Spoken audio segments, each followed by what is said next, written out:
Four, three, two. Shit, where is it? Fuck, wait. I just fucked it up. Wait. There we go. Okay, here we go. Okay, now we're live. Oh my god. Like now we're Hi live. everybody. Hey no chat. Countdown, we're live. Hey Zoe. Hey Georgia. Hey Andrew. Hey Naomi. Hey Bye Fox. Yo, the whole party's here. It's great. We're here. Hello, everybody. We are Geek Garden, and welcome back to Stay Indoors, the only podcast on the internet where we drink eggnog straight from the carton. Yo, what the fuck? I haven't bought eggnog this year. Oh shit, I gotta do that. Julie, put eggnog on the grocery list. My name is Kelly McCabe, and I am joined, as always, by the bashful Brandon Horn. Aw. The jubilant Jack Tan. Hi. And the Very sarcastic Sean Fabish. Yeah, hi. That was amazing, guys. Thank you so much. Hi. As always, we are here to talk about nerd culture and video games and all kinds of stuff. But before I do that, I want to check in with the lads, see what's going on. Jack, we missed you last week. How you doing? Hey, I'm okay. What's up, my guy? I was just doing some school stuff and everything. And then I have hopefully a flight on Thursday, maybe. Hey. Maybe. Too bad you weren't booked today. It's a fucking beautiful day outside. Yeah, I know. But oh well. Sean, absorb that sunlight while you can. I know, my blinds are open. Look at him. Vitamin D. His cave is illuminated. I know, there's actually light in here for once.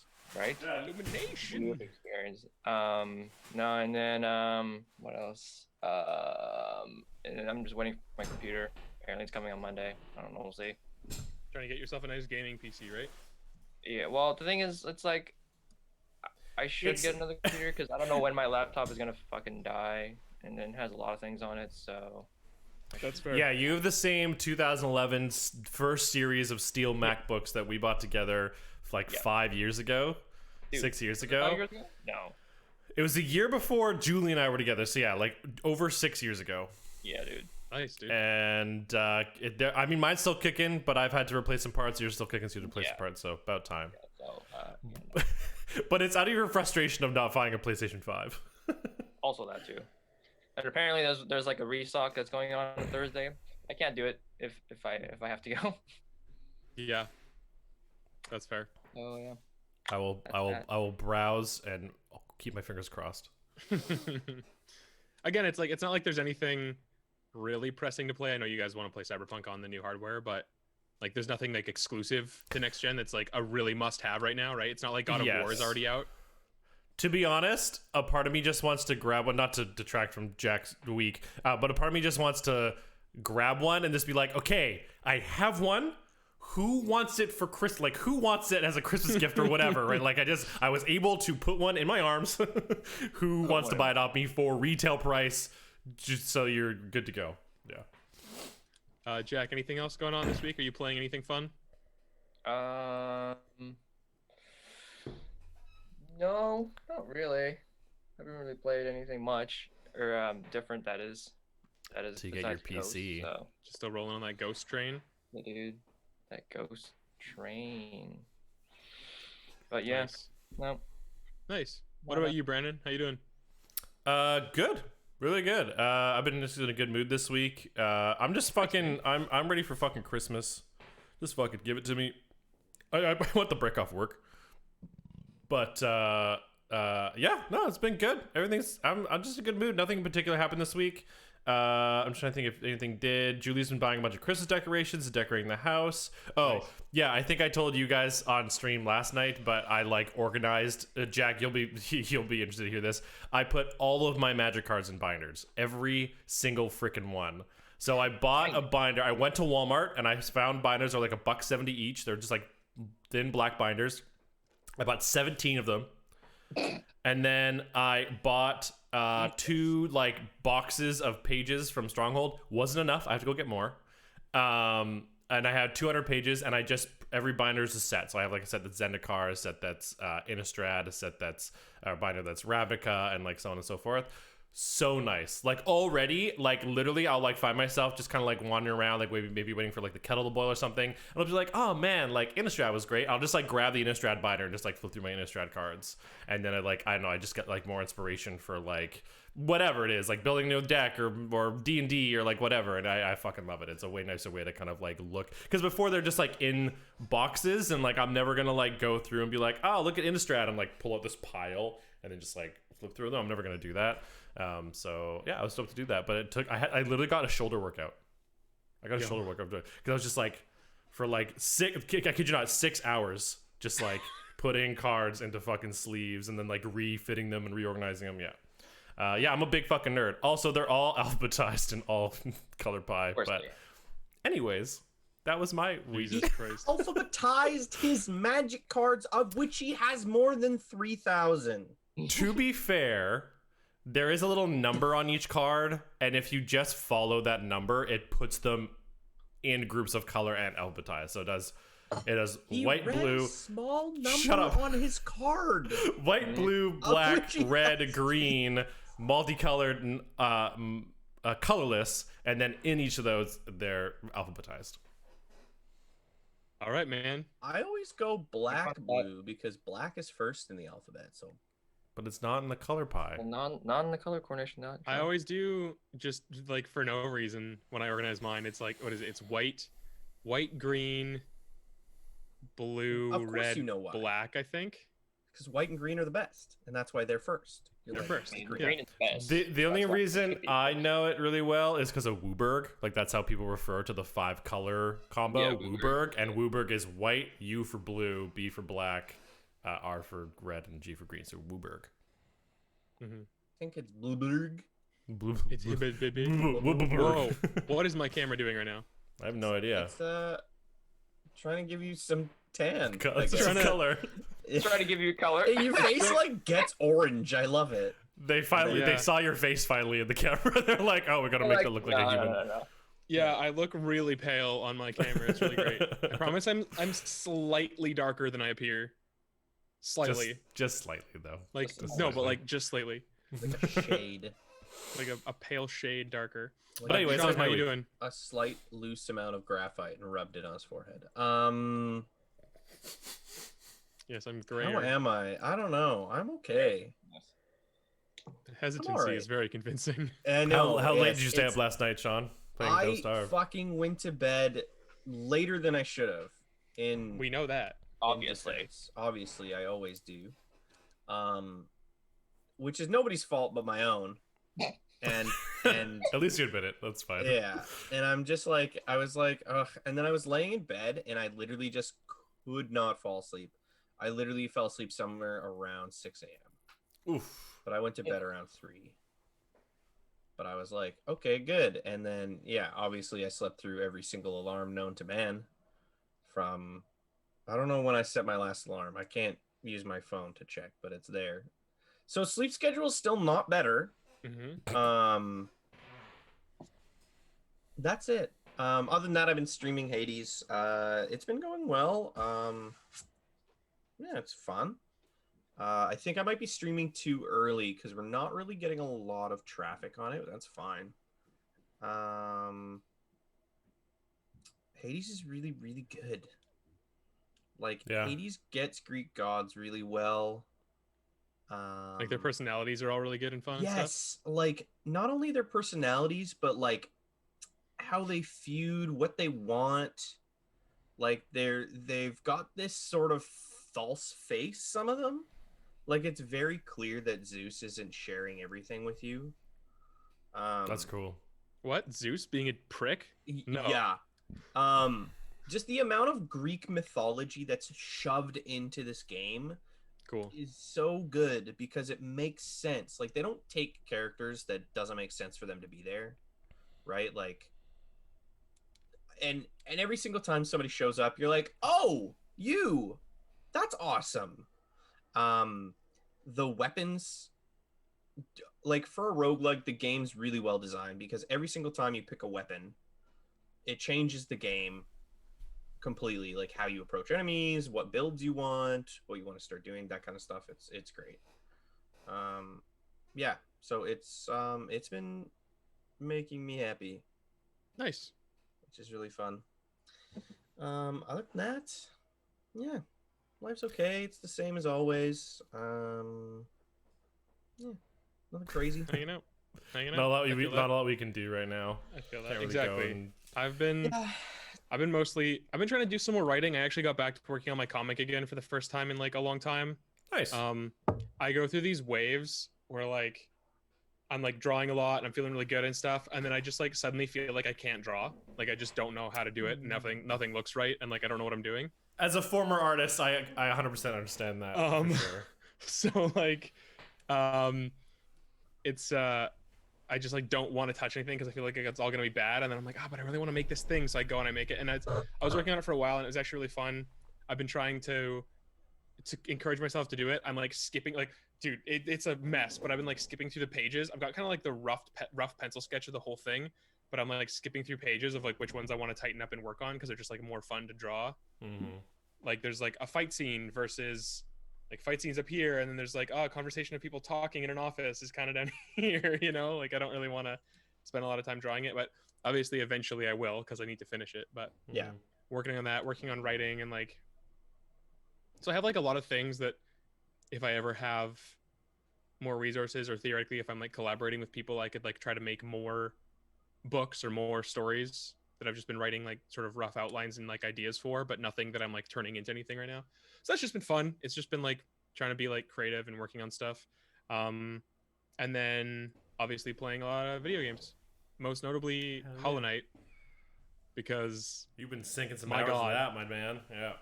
dude, literally, I think I played for, it was over 10 hours yesterday. Damn. I'm pretty sure. Nice. Because I woke up when Sam went to work. I woke up before she went to work. We were like hanging out. She went to work. I started playing Hollow Knight. I took a brief break when our groceries were delivered to put those away and make myself food. And other than that, I was still playing Hollow Knight when she got home from work, and then I continued to play Hollow Knight afterwards. Until we attempted to play Bloodborne. Until we attempted to play Bloodborne and ended up playing Overwatch. Overwatch was fun though. It was really nice to jump in that again with like a group. Actually, honestly, it was really fun. Yeah. I'm stoked for the Christmas event and getting more skins and stuff.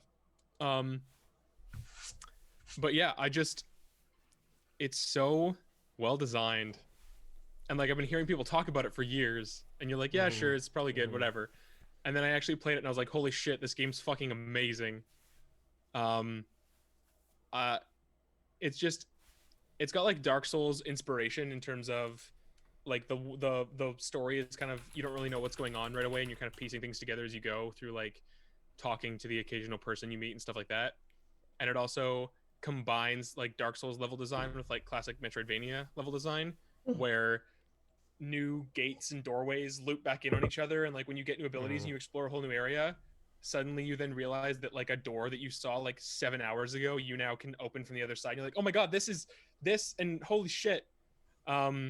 And like the map is really well done. Not just that like the map is well designed that you play on, but the literal like map that you get to open to look where you're going in the game is handled really well. Basically, you don't just like get a map when you go to a place. You have to find a guy who sells you the map, and he doesn't sell you a complete map. I love it. You also you have to buy like a pen and like a quill and parchment. And then as you're going through, every time you sit at a bench, your little character will like pull out his map and like fill it in. And then little animations are so cute. It's so he like fucking sits adorable. there just like Bug Knight for and once Smash. you buy it, dude, yes, I want him in Smash so fucking bad now. He'd be a great Smash character. He'd be so good. I want him in Shovel Knight, both so badly.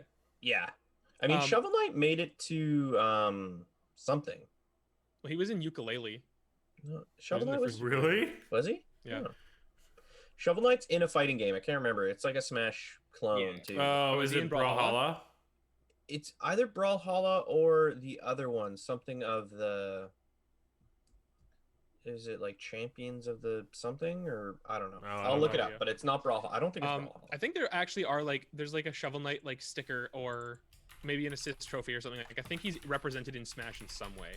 I could be wrong though. He is, yeah. But no. So then also while you're walking, then you can like pull up your mini map while you're going and like see where you're going and stuff instead of having to pause the game. But in addition to that, certain points of interest aren't necessarily marked, and you can purchase pins from like the map shop, and then you use those pins while you're playing, so that you're having to like, what's it called? Rivals of Aether. Never heard of it. Really? Yeah. We should actually play Rivals of Aether because apparently it is fantastic as a Smash clone. But yeah, you have to like use these pins to set up where you're gonna go. So if you find something and like, I can't go here yet, but I know it's gonna be important because the map ends up getting pretty big. You can put down these pins, and it's just, it's a very well designed Metroidvania. It's very, very good. Yeah, I never I never want to stop because there's always like, oh, now I got this thing, I can go here. Oh, this door opened this, and oh, if I do this, that means I can go to this place. And I'm like, okay, once I do this, I can take a break. And then I do that thing, and then that's opened up 3 other things that I can go do. And I'm like, oh, I think I can go to that pin now that I left on the other side of the map. And it's just like, I never stop playing it. That's awesome. But I did have to stop briefly because I promised that I would finally finish, and I did, Assassin's Creed Odyssey. Fair enough. And Good job. I want to apologize to the game and the people who made it, because a couple weeks ago I said like, this is a bad game, like a poorly designed game. And after we had our conversation Sean last is watching week, you. where we were talking about the Game Awards, and one of the categories was Best Direction. Yes. It got me thinking, like Best Game Direction. Yeah. It got me thinking about like game direction in general, and I realized that Odyssey has a lot of well-designed systems, and there's a lot of good design in Odyssey, but it is a very, very poorly directed game. Right. Okay. Yeah. And there's a lot of parts to that game that when you look at them on their own make a lot of sense and are really, really well, like actually genuinely well designed.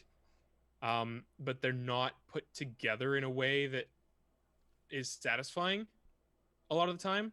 I had more fun. Like you can see the total playtime. I played like it was like ended up being like 66 hours or something of that game in total, with like a huge break in the middle because the middle's fucking boring as hell. But like the final like 10 hours was genuinely really fun because I wasn't dealing with any level gating bullshit, and there's some like optional side quest stuff that you can't do until honestly way too fucking late in the game. That's actually super fun and has like some fun payoffs, and there's like some cool stuff there. That I was actually like, now that I'm done, I'm weirdly kind of sad because I feel like the game was only fun for the last like 10 hours. Yeah. And like I want more of that game. Yeah. I want more of the game that it ended up being by the end. But a lot of like early game systems and stuff, and there are some things in there that just like shouldn't have been there or should have been tweaked and stuff. And when we talk about like story, like a well-directed game is a game where story and mechanics really intersect really, really well. I don't think Odyssey has that. It tries to tell like this really personal story about Cassandra or Alexios, whoever you're playing as, but I played as Cassandra, about like their family and stuff. One side note, just to clarify with the chat, Andrew's asking if this is the Egyptian one. This is the Greek one. This is the Greek one. There's all the Assassin's Creeds up to Unity was the last one before this. No, Syndicate.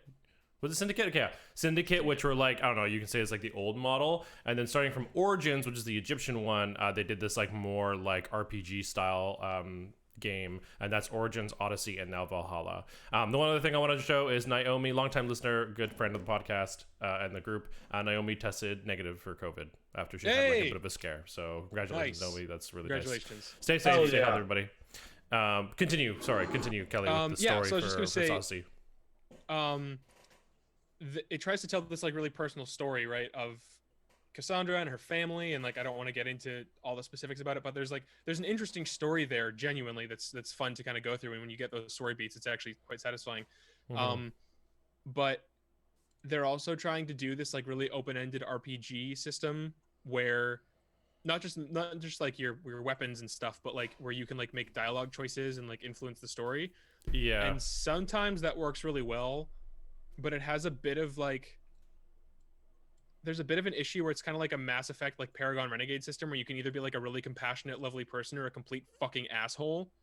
But sometimes there are just like story beats where it kind of has to go a certain way because of the story they're telling. And so it doesn't really feel like, I don't really know who Cassandra is as a character after spending all that time with her, because from one minute to the next, she could be completely fucking different.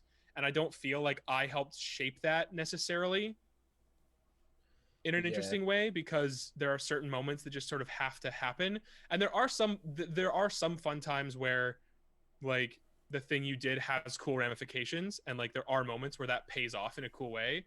But I think that the overall story is kind of hurt by it, and like you can change the ending of the story, which is your cool. camper is freaking out. Yeah, sorry, I was moving something, so it's rainbow effect was like doing this too. Amazing. Yeah, I don't know what's going on with that. You're having a good time. Camera wants you to I made party. it worse. He made it so much worse. I made it worse. It's so weird because the lighting in here is not changing. Yeah, it's just Like- the camera trying to adjust the like saturation or something. There it or goes. exposure. It looks like it's trying to adjust the white balance. Yeah, the white balance. Yeah. But I don't know why it's doing that, because everything's fine. Well, there you go. It's a fucking rave in the McCaves. There you go. That's a better white balance. Oh no! You guys can see it in the mirror. That's weird. It just wanted to look at itself. Yeah. And then the other big one is that like this one I'm kind of gonna spoil something a little bit. So What? not specifics, but like one of the things about you're dealing with this cult, which is this really cool overarching story where there's like people placed throughout ancient Greece who are they work for the secret cult, and they're like influencing the politics and everything, right? And so when you get to the end of that, it's like this whole big thing. It takes forever to do. You have to like track down certain cult members who work for other cult members to get clues to uncover who they are, and like it's a cool system. But there's another mechanic where, you know, you can, if you weaken the power of a certain place, like one of the Greek islands, you can like attack their leader and you can instigate like a war. It takes place during like the war between Athens and Sparta. So you Okay. can influence it. You can basically like weaken the leadership so that a war starts, and then you can choose to fight for Sparta or Athens and establish a new leader in that territory. Again, a cool system. But you as a character you have like Spartan heritage, and like in the story you end up like allying yourself with Sparta to like further your goals. Mhm. Right. But even with that, like all these Spartans are like, oh yeah, you're a fucking hero, you helped us out, and then you can go to like some other place and just completely decimate an entire Spartan army just like for shits and giggles to get more gear. Yep. Yeah. And then at the end of the quest line with the cult, which you don't have to do to beat the game. Like there's a story, and then there's the cult, and there's this other main thing. There's like 3 sort of main stories that are all happening and intersecting. Sounds like a lot. And when you finish the cult storyline, Cassandra like loses it on them because like you're just like perpetuating the war for your own profit and your own gain, and you're shitty. And I'm like, that's literally what I've been doing for 60 hours. No. Is playing the Athenians and the Spartans off each other. Oh my god. Why am I For- mad at the cult? They're doing the same thing I am. Fancy spears. And it's like For a it's cool that helmet. kind of stuff where it's like mechanics are doing one thing and story is doing a totally other thing, and neither one of them are bad, but they don't gel together at all. Yeah. Yeah. And that's where like I feel like it's not necessarily a poorly designed game because those systems work. It's a poorly directed game. Yeah. 'Cause they don't all work together. That's the Assassin's Creed games have felt like that in this generation for the most part, where like it felt like a weird leap to go. To be honest, like I'm gonna fucking roll it back a little bit. It felt like a weird leap to go into RPG genre to begin with, and I still don't think it was the best move. But it's like they've never changed. They've never changed what the games are about. Like if the what the games were about changed, as opposed to like being the similar kind of like story and stuff like that than the original Assassin's Creeds, maybe, but it's still the same idea. Like you're still like this person who's supposed to be this like essentially anonymous character who like helps like be the catalyst of all these historic moments in like real non-fictional history, and it just feels weird to make an RPG out of that, right? Especially one with like choices to be made and stuff like that, where it's like, well, you're not gonna be making any choices. The Spanish Inquisition still happened, right? Like, right? Like, Yeah, exactly. Especially when you consider that the original conceit of the Assassin's Creed franchise was that you were going back through the memories of your ancestors to specifically learn like how something happened. yeah, To learn like where an object is, or like where somebody's body was laid to rest, or like you're trying to learn some historical fact by going back and like basically living through a predetermined linear story. Like that's the basis of the franchise. yeah. Like as much as Assassin's Creed 3 wasn't my favorite Assassin's Creed, though it does have a kind of a weird soft spot in my heart. It was very interesting when like you're trying to find these artifacts and they're like, yo, let's look at the fucking VOD and let's fucking figure out where they left it. Check the tape. We'll figure out where they left it. Yeah. And I was like, this is so cool. Like as far as like a archaeological piece of technology, this is fucking amazing. Like, yeah, you just like, oh, where did that pharaoh die? Let's just look at his fucking memories. Sure, like whatever, Yeah, right? exactly. Very, very cool. But now the new ones don't really do. Like, I don't know. It's just weird. No, It's a weird disconnect. They're Assassin's Creed in everything but name. Or sorry, they're Assassin's Creed in name only. in only name. Yeah. Yeah. There we go. Yeah. And honestly, an RPG Souls-like game doesn't make any sense with like sort of Mass Effect, Witcher 3 dialogue trees. Mhm. I don't think that that's a strong choice for like I think it takes a really specific game to nail all those things and make them mesh, but you have to know that that's your game from the start. But I think they kind of took that and then were like, well, we're going to add stealth killing because that's part of the Assassin's Creed charm, but it doesn't really work or feel good. So like I bet players almost never did it. Yeah, like I did it a decent amount more because dealing with a whole group of people at once is really fucking annoying, and they'll like call in reinforcements if they find you. Oh god. But it was never because it was like this is more fun, it's because like this is more convenient. Yeah, it's more Yeah. Well, You you know? you optimize the fun out of the game because there's a stealth mechanic. And because there's level gating where it's like I would love to just jump in here and fight all these regular human dudes because I'm a badass, but they all do enough damage to kill me in like 2 hits because they're like a level above mine. The level gating, it's so bad. Like, it stopped me from playing the franchise. Yeah, like dude. it's like even if it was just like a scaling thing where it's like, oh, if there are several levels above you, like they just do that much more damage to you and you just do that much less damage to them. I would be way better with I'd be way better off with that than this fucking thing where it's like, oh, if they're more than like 5 levels above you, there's just like this fucking red flag and you barely touch them. You don't do fucking anything to them, and so like the game is literally like, don't do this until you level up, and I'm like, I don't want to play your dumb open world side quests. Don't make me do this. Just let me play the story. And it goes, no, you're not allowed to. And I'm like, okay, well then I'm just not gonna play your fucking game. Yeah, and it just sucked because it's the only reason I beat it is because I was stubborn as fuck. Yeah, that's the only Fair. reason I beat it. Fair. You have to like play against your own stubbornness to like beat the game, which doesn't really feel good. When I got to the end and then like I was like at the level cap and there's no enemies who are crazy levels above me, then it was fun. Yeah. Because then I could just go to a new place and I could immediately interact with it. And if somebody has like a quest that sounds fun, I will do it or not do it because it sounds like something I want to do, not because like, well, I'm not close enough to leveling up, so I bet I might as well do this so that I can get the experience. I was actually into like interacting with the world in a more interesting way when the level system was gone, which is not their intention at all. Yeah. But it's what ended up happening. You know what game actually did that really well was Far Cry 3. Far Cry 3, like, you start as, like, kind of this city slicker kid dropped into the middle of the wilderness, and you have to, like, learn how to survive. And, like, halfway through the game, you probably unlocked everything. And then you're like, oh, I have no more progression to do. And then you realize you're like, oh, I have no more progression to do. I can just like set the forest on fire and lure people in there and then stealth akimbo assassinate like 14 people in a row and put a bunch of C4 on a truck and run it into a like fortress and then blow it up when everyone goes to look at it. Like you get to do all the fun stuff because now you're like, oh, I have all the tools now, and you get to just go like Johnny Rambo on everybody. But I hate like when you get to the end of the game and then they're like, okay, here's the best sword in the game. You get to enjoy it for like 5 minutes.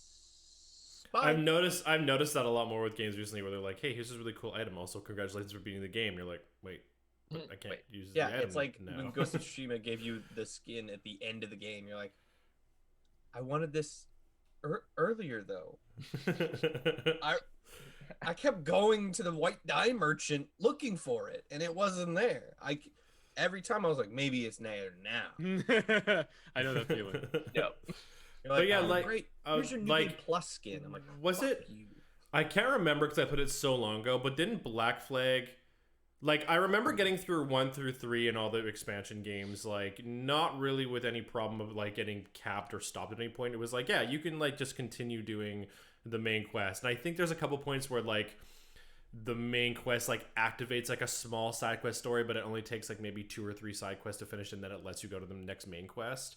But I thought Black Flag had something where, like, you couldn't fucking continue unless you, like, fucking opened up a certain part of the map or something. I could be wrong, but I feel like Black Flag was the first one to do that. And then Syndicate had the fucking one where I literally got to the last mission of the game and they're like, oh, you can't do this until you unlock the rest of the city. And you had to like go and you had to take out all the different like gang outposts or the fuck they were called in London. And I had not bothered doing any side shit because I didn't care. I just wanted to play the story because that was the thing I actually really enjoyed Assassin's Creed for, was like this really interesting like sci-fi historic story. And then it was like, oh yeah, you should have been doing the side quest the whole time. Why weren't you? Now you have to go unlock the rest of London. And at that point, like say there were like 15 different sections in London, I had done like 2. Yeah. And they wanted me to have like 12 of them done. And I was like, well, I don't want to do this. Fuck it. And I never beat Syndicate. I literally never beat Syndicate. I never finished the final mission because I just didn't care. I was like, why are you making me work? I'm literally right at the end. Why are you making me work? I get you want to hit the story beat. You're like, you freed London. Congratulations. But you should have just made that part of the story instead of making it a fucking side quest. You should have made me unlock more during the game. Yeah, like it was just stupid. And then obviously I didn't play for a while, and like I only recently played Origins. Like literally I played Origins during quarantine. And Origins, first 10 hours, fantastic. I had a fucking blast. Like seriously, like until I hit like my first real hard level cap. Not level cap, but like Level gate. Level gate. It was fantastic. I felt like this fucking badass Egyptian dude. I thought the environments were fantastic. I was fucking killing crocodiles, taming lions. Like it was just a fucking blast. And then the level gate happened, and I was like, okay, well, I don't feel like grinding anymore. And all those guys, like literally every single, like for a while, you would like start a mission. There'd be like one guy who was like level gated, and you're like, okay, I'll deal with him. Like I'll just fucking dance around and just like poke at him slowly, and eventually he'll die. It'll take me 10 minutes, but whatever, right? But everyone else was usually pretty low level. But now I've gotten to the point where like you go to a mission and every single dude is like level gated, so you can't even take out like the little archers, the little like fucking ad guys really quickly because it's just all a pain in the ass. And I was like, well, here I am again. I don't want to do all your side shit, and it really bummed me out because I was having a really good time, and I just didn't want to grind. I wanted to finish the story, but. Fuck you, Assassin's Creed. I almost hate that they're like, you can try doing the story content. Like, here's the open world. They're just there. Go find them. And then you can, like, kind of beat your head against the wall. Like, I wish that those things just didn't spawn. Like, the quests that are above your level range. Because then you're not, like, wasting your fucking time.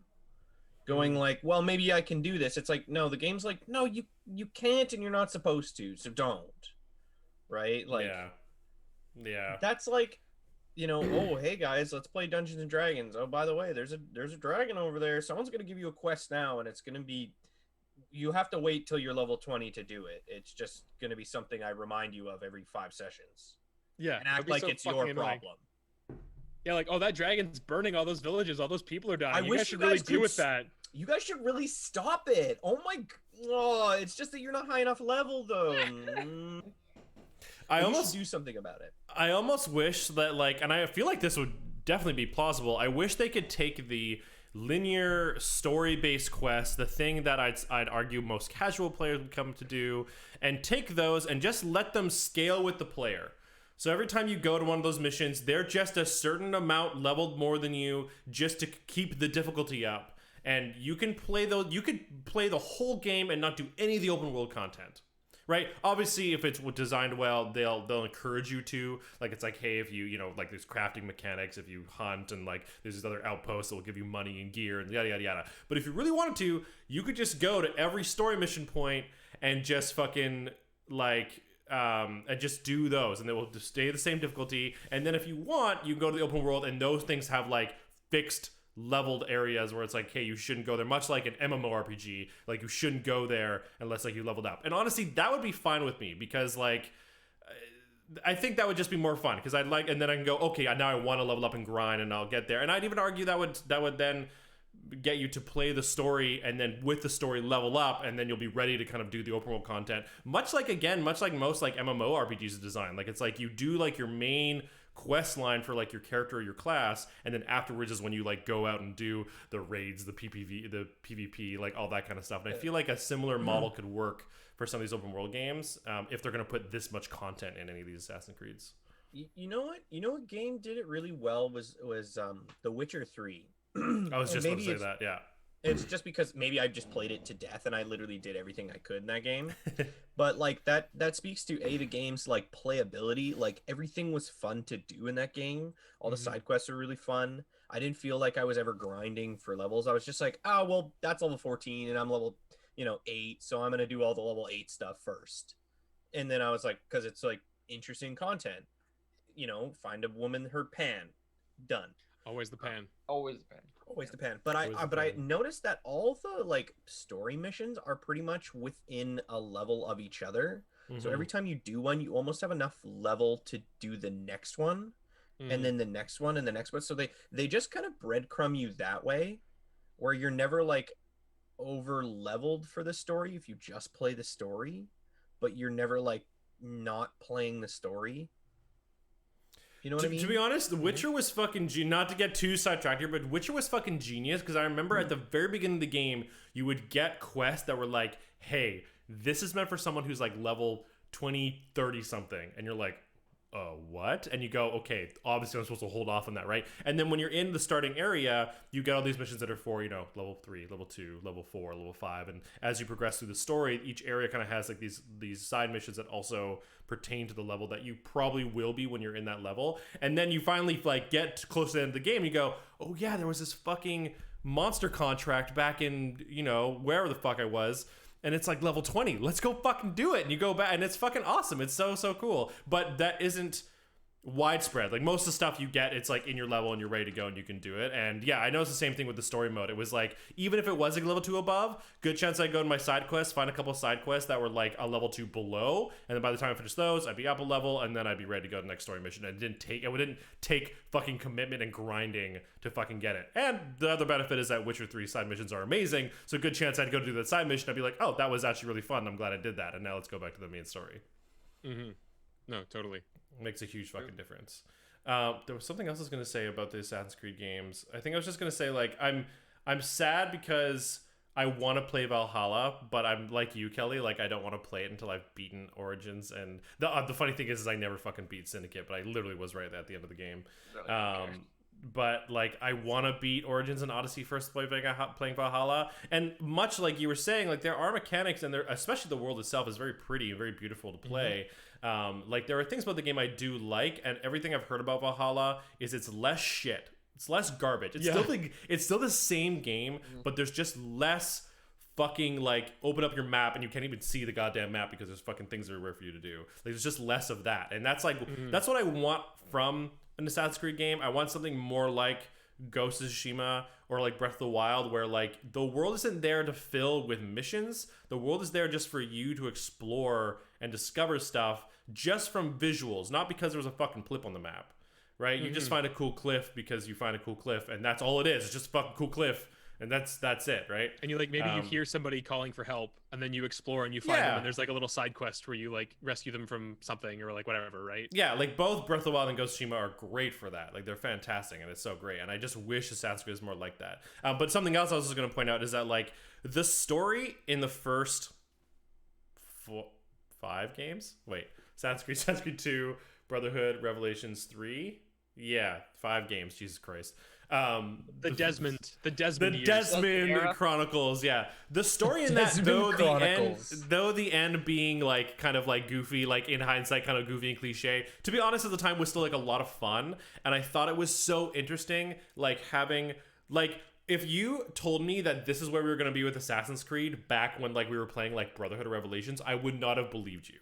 I would have been like, how did they not go into a future part of Assassin's Creed or somehow continue a story where we continue like Ezio's bloodline or whatever, right? Like how did we get here, right? But they decided to fucking, sorry, spoilers, if you haven't played Assassin's Creed, it's been years.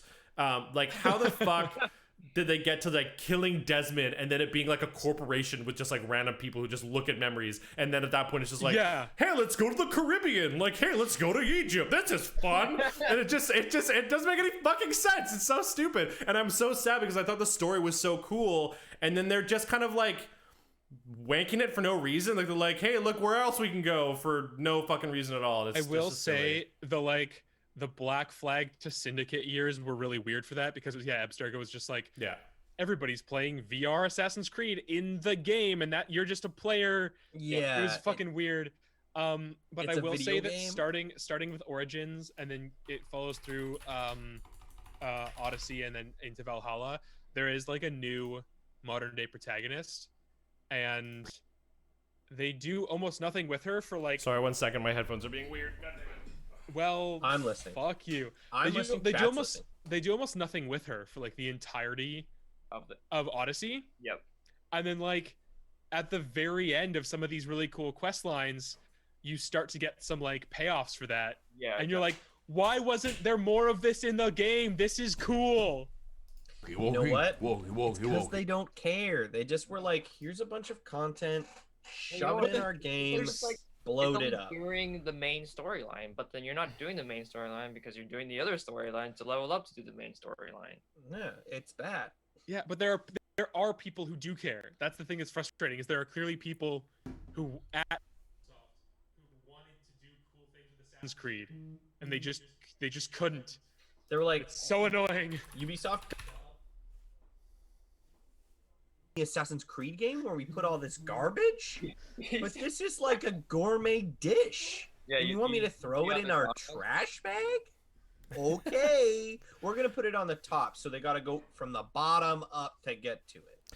Like, I apologize, I missed all that. My headphones have this weird thing where they connect to two devices, and then if one of them starts playing something, it disconnects it from the other one. So if someone started to call me, and then I heard my phone ringing, and I didn't hear you guys, and I was like, God fucking damn it, I had to go get my phone. So anyway, all I said really, Brendan, was that they do have like a new modern day protagonist in the new Assassin's Creed games. Is it the same person as Origins? Yeah. Okay, yeah. And then it's the same person in Valhalla that's in Odyssey as well. Like, Okay, interesting. It's still her. Good. Name's Layla Hassan, I think.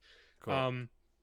But what I was saying is they don't really do much with her in Odyssey until like the very end of one of the main quest lines. It's the same in Origins. The exact same thing in Origins. And I was like, this was cool. Like, they do something cool with her. That was actually, I was like, it got me. Okay, do you remember in, I think it was Revelations, and like Ezio speaks directly to Desmond. Like he realizes that he is just like a vessel for a story that isn't his story, and he talks to Desmond, and he says like, I don't know who you are or how you can hear me, but I know you exist, and I know that you need to hear this and you need to see this.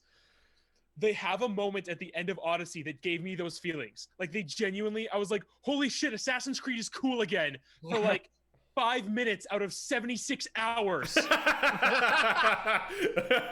What the fuck, man? Like, okay, like I just like a little minor rant for a second. Like, the original games, like the first, because Brotherhood's the third game? Brotherhood's the third game, yeah. Third game. So, like, the game is enshrouded in so much mystery in those first three that, like, whether or not the gameplay was fun, which it was, like, to be honest, like, the first one is still, like, I think might be my favorite. The mystery alone kind of drove you to keep playing. You're like, what are these artifacts? Why is Desmond connected? What the fuck is happening here that we have to go back to history and find all this shit, right? And then I will never, ever forget the end of Brotherhood. I will never fucking forget it. I remember it was like the middle of fucking night. I've told this story to you guys a million times, but for the chat, it was the middle of fucking night, and I'm like, I don't know, I'm being like a fucking dumbass teenager and staying up super late playing video games, and I'm looking at my TV. I'm on this dumbass chair. My TV's in the corner of the room, and I'm playing.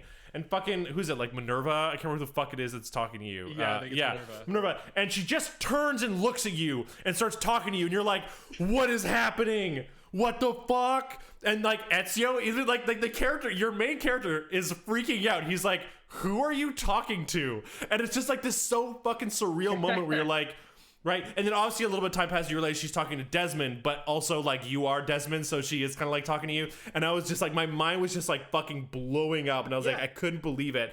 And then because of Brotherhood, Revelations was such a good ending to Ezio. It was so good, right? Like Ezio was like, oh my god, this is so much bigger than me. Like, I'm not gonna even try to understand, but I know that I have to like keep doing my part, kind of a thing, right? Yeah. And then the ending scene with Ezio in that room where he finds Altair's body, dude, and it's so good. It's amazing. And he just fucking and you get to play as Altair again, and you walk in and you go down, and then the camera spins around and it's back to Ezio with Altair's body. Yeah, man. But like also discovering more about Altair, right? Because you get to go through like the death of his like wife and like all this stuff like as Altair in that game, and it just it's just so good. And you play as him coming back to Masyaf with the apple, and he like takes over the assassin order. It's so good. Dude, it's so old Assassin's Creed was so sick. It's so good. Assassin's Creed 1 was so good because you get to that point with the apple and you keep being told about the apple of Eden. You're like, okay, sure. And then you actually get to that point, and you're like, this is some sci-fi shit? What the fuck? Like, Ancient Civ was so good. Was like a precursor race that was like the Greek gods was such a fun, fresh take back in 2005 that like now every game that could ripped it off, like Halo. So many games ripped off Assassin's Creed. So many games. That's how good that idea was. Yeah. Yeah, it was great. It was fucking fantastic, and like integrating that with like the Bible and like Adam and Eve, and like it's like every mythology yeah, it's just a story of the precursor race, and you're like, fuck, what? And the Assassins and the Templars know about this shit, and like you're like, oh my god, this is huge, this is amazing, it's so good. And like it's just sad because then Black Flag was such a letdown because like they had one really cool idea, which in my opinion was like the I can't remember what they called them, but they were the beings that essentially they were reborn every time they died. Yeah. I can't remember what they were called. It starts with an S. But the whole point is Sages? yeah. So like Sages. because the whole, if I remember correctly, the whole point of you as the Animus employee was to look through Connor's memories to find this sage back during the I don't know what age would you call that? Like the Caribbean, the age of piracy, my dude. age The of golden piracy, age of piracy. age of pirates. You were going back to look through his memories to find the sage to kind of figure out what they're up to, and then like the final scene is like him showing up like at the Animus office, and you're like, what the fuck?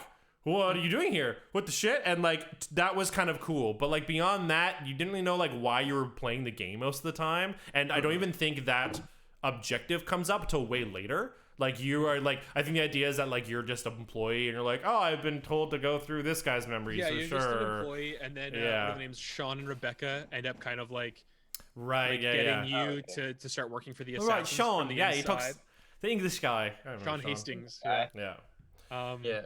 Are they still around? Are those characters like still involved? I don't think so. No, I don't think so either. Layla has sort of her own supporting cast. Yeah. Interesting. I can't tell if they're genuinely not as memorable as Rebecca and Sean, or if I just like don't have as much like Dude, I good completely attachment to forgot. them. But part of the I don't problem think is you don't Rebecca really and Sean were very memorable. I remember their names. I just played Odyssey. I can't remember most of Layla's supporting cast. Fair enough. I literally don't remember them at all. There's Dr. Victoria Bibo. There's a Japanese assassin whose name I can't remember, and you never see him in person. He's always like, it's kind of a fun lore thing. He's kind of like your lookout. So you're like in like this office building, you've like fucked off somewhere and you're trying to do your research, and like it's raining out, and you just hear him on comms talking about like how he's up in some other like rooftop somewhere, looking and making sure there's no like Abstergo I remember that. guys around. Okay, make a modern Assassin's Creed Just where fucking you have, do it. where you have like the fucking squirrel suit, and you just go from rooftop to rooftop, and you have like a grapple hook and shit. Like, make a modern Assassin's Creed would just be Just Cause. Yeah, it would just be Just Cause the game. Oh my god! Just fucking do it though. Just do it. That's too funny. It just seems so bonkers they didn't do that though. Like it was insane. Like literally what, like 2 games worth were like, yeah, Desmond's getting a bleed effect and he's learning to be an assassin. You're like, okay, cool. So we're gonna be an assassin, right? That's where you're going. No, he's gonna sacrifice himself. And like they play with it. They almost do it in Assassin's Creed 3. You go on some missions as Miles, but as Desmond, but you don't like get to, it's Desmond Miles, but you don't get to like do anything. Yeah. You fight a couple of dudes. You fight a couple guys, you jump off of one high thing and then you parachute down. Yeah. As far as the mechanics that were in the game when you're in the Animus, you were doing like the very bare bones like beginning of the game mechanics when you're as Desmond, which like I guess makes sense because like Desmond's kind of a beginner, I guess. But like as far as gameplay was, it was like a weird kind of pause. You're like, oh, okay, I'm just gonna jump off this edge and kill this guy and then kill a couple other guys and on to the next room. Okay, here we go. Like it wasn't really thrilling for any reason other than just story. Yeah. Like it was cool to finally be Desmond and do that, but it should have been like a bigger payoff. It just still felt clunky when you had a gun and you still had to reload after every shot. Like was that a thing? I don't even remember that. They give you a pistol, but you have to he does like this where the line comes up and he goes bang, just like and then he goes shooting, click, bang, click click. You're like, what the fuck's going on? I don't remember there? that. That's hilarious. I don't remember that. That's Like, what is that about? God, yeah. So, anyways, I'm just sad that I don't know. They were such a great game, and then I don't know why they decided to like change their formula for whatever reason. Well, the thing that sucks is that like at one point Assassin's Creed was leading the pack, and now they're just following. Yeah, Yeah. Like they were, like genuinely like cutting edge, like blazing new territory, new stories, new mechanics, like doing cool new stuff in Assassin's Creed. And now it's like, I don't know, we got RPG stuff. You like that Dark Souls combat with the lock on and the heavy and the light attack? We got some of that. We'll throw that in there. Get rid of free running. Some of the best. We got some traversal. crafting. We hear you like crafting, so we put some crafting in your game so you can craft. I still want like Why a is game crafting like game? Assassin's Creed 1. I thought the mechanic of the fact that these assassins like dress like the church so it's easier to hide was one of the coolest mechanics. Social stuff, ever. man. I just think it's so cool, and I wish more games did that kind of thing. Where because I think it's not only a fun game mechanic, but I think it's also a cool world building mechanic. It's just like every single time I was in a fucking like chase, like also the chases like aren't a thing anymore. Like I remember the chases were such a big deal in 1. It was like there's your target. He saw you. He's running. Go go go go go. And you're the only person who can fucking use the rooftops because you've like trained yourself to be an acrobat. Like fucking go, right? When in you like invented even parkour back in the 11th century. Yeah, like even the later games, like even some of the like Ezio games, like people were just like kind of on roofs all the time, and some of the characters come up on roofs. And I just feel like none of the games have the same feeling as the first one. Like the first one was just like, mwah. I just fucking loved it. It was clunky as fuck. And it was really clunky. Yeah, It was so focused. yeah. Mhm. Like if the discussion is about game direction, like the first one was so fucking focused. It was like you have a target, you don't know who it is yet. You're gonna go to a place, you're gonna do 3 side missions. Those are gonna be like reconnaissance missions. You're gonna learn who your target is. You're gonna go attack your target. And you're gonna do that every time because you're an assassin, and your job is to find this important political dude and make him stop breathing by whatever means necessary. Yeah, and by the end, you're like, okay, so there's big, strong guards in the front. I got like guys on the rooftop here. Like you had to find and plan a way in, plan a route naturally. And then if they saw you, then you started a chase, and you're like, ah, shit. Well, this is a different thing I got to do. And to be honest, the chases could have been a little shorter, because I felt like some of them went on for far too long. Oh yeah, there's a lot of stuff in that game that needed to be tightened up. That's why Assassin's Creed 2 was like such a like overhaul of it, but it was still trying to deliver on those focused mechanics and that focused vision. What it was. Well, like now Assassin's Creed is just like fucking everything's in there, man. Yeah, no like two and Brotherhood were looked at as being such good games because they took all the mechanics in 1 and really cleaned them up, while still adding like Brotherhood at fucking multiplayer, right? Like just adding like some great shit. Sean, that's one of the first times you and I ever like socialized together, was playing like Brotherhood online. Oh yeah, I loved Brotherhood Online. Dude, Brotherhood was sick. Hide and seek was so fun. I have never played a better hide and seek simulator than that game. Yeah, it was so good. And like I was so willing to like pay money to get the costumes and shit too, because it was like, yeah, you want your assassin to look like a fucking jester? Yes, please. Yeah, you do. That's fucking rad as hell. Yeah. And then because one of the players was playing as a jester, there were then just jesters around the map, and you could just like fucking it was so good. So good. Honestly, have you guys have heard of Spy Party, right? Yeah. Yes. Spy Party is a similar game, but it doesn't have that sort of fun chase that Assassin's Creed did, because like the social stealth element was so fun to like go in and fake being an NPC and like move your camera around and like kind of spy for that one person who broke character, and then you're like, fuck you, you're dead. It was just so much fun, because then you'd start having chases and people would like run in and chase, and then they would like come into your little circle, and you'd just be like, be cool. Yeah, be cool. Then you'd walk up to them, and it would be too late, because then you'd stab them, and then you'd walk away. I remember that animation. It was so nonchalant. It's like throat. Fun. Well, the thing is, do you remember how many different like, just like in terms of the buttons of playing an Assassin's Creed game? Do you remember? Sean, that's so gross. Do you remember how like you'd be in like low profile and high profile, and then once you were in high profile, you could like tackle enemies out of the way, or you could sprint, but if you sprinted, you'd like trip on enemies and like NPCs. Yeah. Yep. So you needed to be like switching, and you needed to switch to tackle to get through a crowd, which would slow you down. And so like you really had to like pay attention to the world and like be invested in your environment and like immersed in a way that you're just Assassin's Creed now is just like everything feels like it's made of cardboard. You're just fucking like running around, you're knocking people over and nothing fucking matters. The tree Yeah. has the horse has no physics. Yeah. It's just Yeah. like Yeah. just hits someone and keeps going. It's a horse cycle. It is a horse cycle. Unlike Red Dead, which maybe has too much physics in their horse. Red Dead has way too much physics. Gunk. Whee! But it's just, yeah, like I want that like focus again on the Assassin's Creed games. And like, don't get me wrong, like I'm happy they're exploring all these different historic areas, but I feel like that's all they have going for them That's sometimes. all they have going for them. Yeah. Right? Like it's like I'd argue that Ubisoft is trying too much to put everything in their game. They're like, oh, we're trying to you know, make a game for RPG players, trying to make a game for fantasy players, trying to make a game for non-fiction players, we're trying to play a game for action players. Like they're just trying to fucking make a game for every fucking person. And it's funny because I feel like we were like before they got to Origins, we started complaining about how much content they were putting on the open world, and then they just like decided to just do more anyways in a different like, way. double down on that. Yeah, and you're like, Yeah. this isn't what we wanted at all. What are you doing, right? And yeah, it's just strange.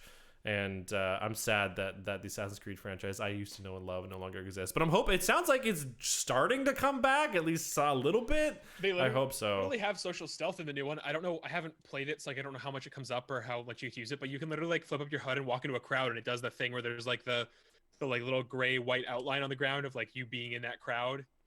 Does And, Valhalla like, have that? blending? Yeah, like there's like blending in crowds now. Honestly, I miss crowd blending. that function alone might have my buy. I'm not even kidding. Like No, I straight was up. like the amount of games I played where I'm like not even just Assassin's Creed. The amount of games I play, I'm like, let me put my hood. I got a hood on my fucking cloak. Let me put it up. Let me feel like a fucking edgelord and be cool, right? But I saw footage of people walking around like on like I don't know Kotaku or whatever or on highlight reel of people like flipping up their hoods as in Valhalla, and I was like, is this just like a story part where like this is what happens? It's just Yeah, like an I don't instant know. If it whatever. just, I don't know if it just happens when you go into stealth, or if there's a button that lets you do it or what. But yeah, you can put up your hood and you can blend in crowds now again. That Thank honestly, like that alone makes me feel way better about the game because like that was by far the best part of all the other Assassin's Creed games. Well, now there's crowds. That makes sense. Yeah. Well, again, that feels like what Assassin's Creed is about. Like Yeah. that's like these other games, they're not Assassin's Creed basically because you can't blend in with crowds and sneak up on people. Like Yeah. they're no longer that franchise anymore. That was so important to being in Assassin's Creed.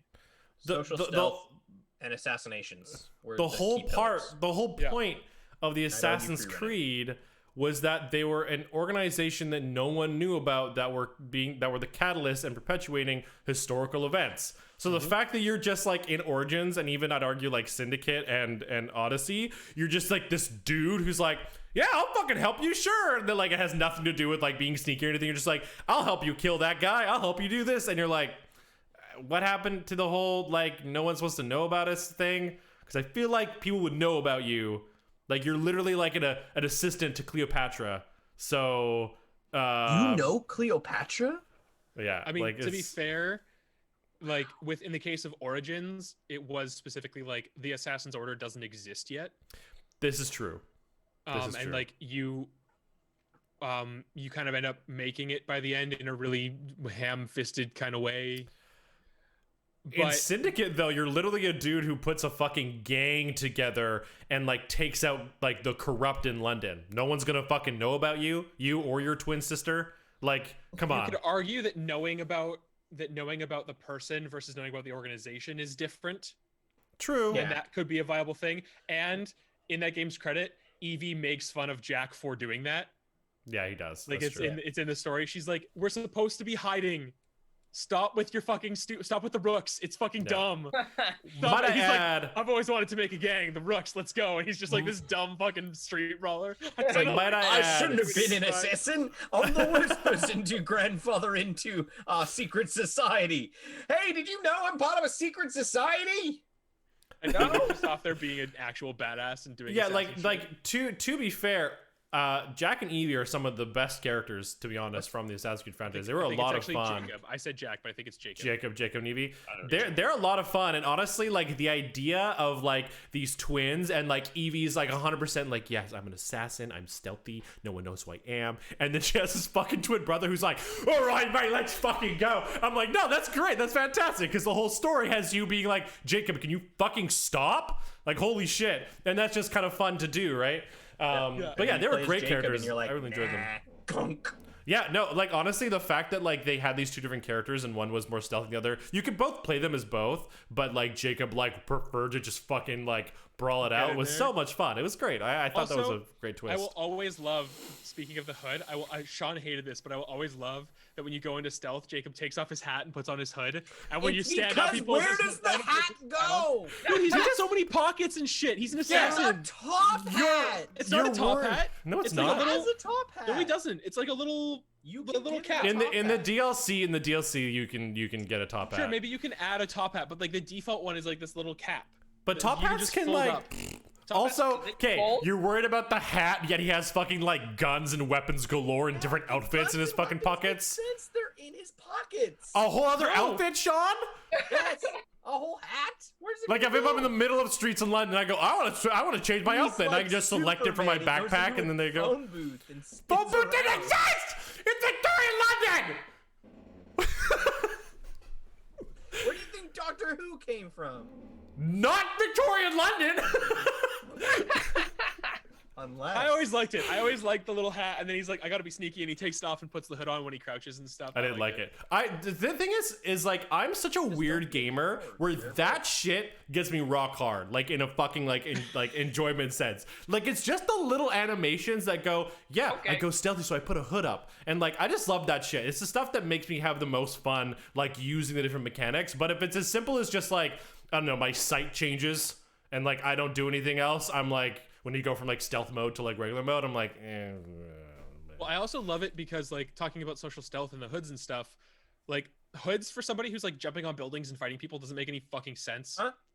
Like it's dumb. Like What? there's like a Batman thing where like Robin, it's from All-Star Batman and Robin, which is terrible, but it's a funny moment where like Dick Grayson's trying to develop his first costume, and he has a hood on because he think it like looks cool, and Batman just like takes it and pulls it down over his eyes.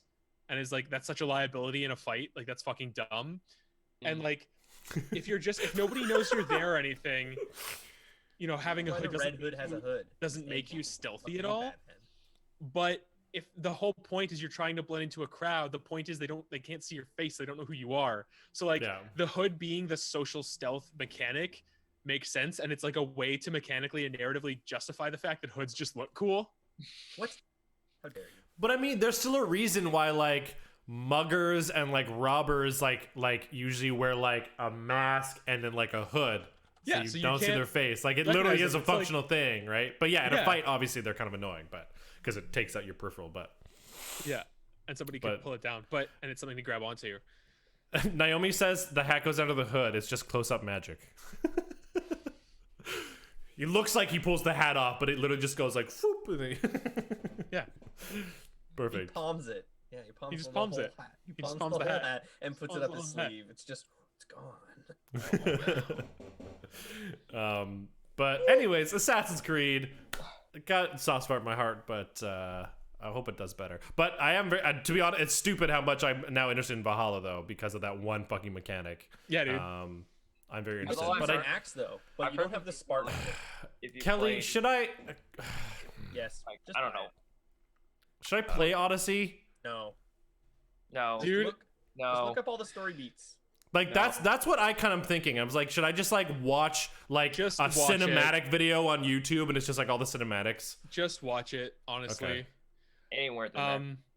It's also really fucking annoying how long the story like makes you grind to get to the end, and then like the end is super rushed. Yeah. Okay. Yeah, I'm not gonna do it now. I'll Of, do it like like- in the new year, but I'm gonna play Valhalla. Yeah. It's almost like they should have just spent all that time making the story just longer, and then I would have enjoyed it more. Mm-hmm. Just add more beats, add more complications, Yeah. add a kidnapping plot. I don't care. I know it's bad. Just do it so that the main story is all I'm doing, and I don't have to do urinane. My pen is missing. And also my son. But get the pan first. I know Kelly had another topic to talk about today, so I don't know how much longer we want to talk about this. Or not that it really matters, but Man, we can do that next week. I That's was true. like, this ended up going off. yeah, and that's fair. That's fair. I'd much That's rather fair. just have like an interesting conversation. Like if you guys have something to say, I'd rather just talk about it. That is totally fair. No, I 100% agree. So, but like, I just wanted to say that like I don't think Odyssey is 100% like bad to its core. No, it's just that bad a lot to of its core. problems like from the top really fuck with a lot of the systems in the game. Andrew is I've never officially played the banned me game, apparently. So I'm the authority on this. Bad game. But I think the other sad thing is it's like I don't know. It's Assassin's Creed has fallen into that unfortunate just like pump a new one out every year. To be honest, until Valhalla, and I'd argue even with Valhalla still, it's just felt like the Call of Duty. Like I haven't really paid attention to the games, and I'm only trying them because I used to love them. And I don't anymore. And to be honest, like it's to say like that was the reason I bothered even trying to play Call of Duty Modern Warfare when it came out, because I loved Call of Duty 2 and 3. I loved the World War II shooter, and then at Modern Warfare, and I was like, I don't give a single fuck, and so I returned the game. And so that's kind of how I feel about Assassin's Creed now. And it's just it's a real shame. Modern Warfare was fun. I did liked actually- being in a ghillie suit. Dude, that mission That's was it. so To be good. fair, the story was actually still a lot of fun, but that's not why I bought it. So No, absolutely. The story wasn't. I wouldn't call it fun on their Xbox gaming online. because, like, at one point you get nuked and then have to crawl out of a van, Yes. and that I wouldn't describe as fun. I think Call of Duty in the second one especially tried too hard to like have a shock factor level every time. Like in the first game, it was the nuke where you crawl out and die, and then the second one, it was like shooting up a bunch of civilians. Yeah, dude, that mission. It's like an Oh, was that the Russian airport? yeah, it was really bad. no Russian. I remember like Or the actually airport having it when you're- open yeah. and being just like shocked, being like, I don't want to do this. Yeah, dude. You But can there go was an through the whole thing without option shooting for you anybody. to often not do it. If you Well, choose you can not do the mission. It prompts you to not. play the Yeah, mission you at can the also beginning. skip the mission because it's It's not too- important. Yeah. That's okay. That's the thing that blows my mind is like, okay, so you designed a really grotesque scene, Yep. I guess to show how like brutal this scenario is, but it's not important enough that you can skip it and still get everything from the game. So why did you do it? It's for the shock factor. It's because the first game had a shock factor level, and the director was probably like, "Hey, we need another shock factor level."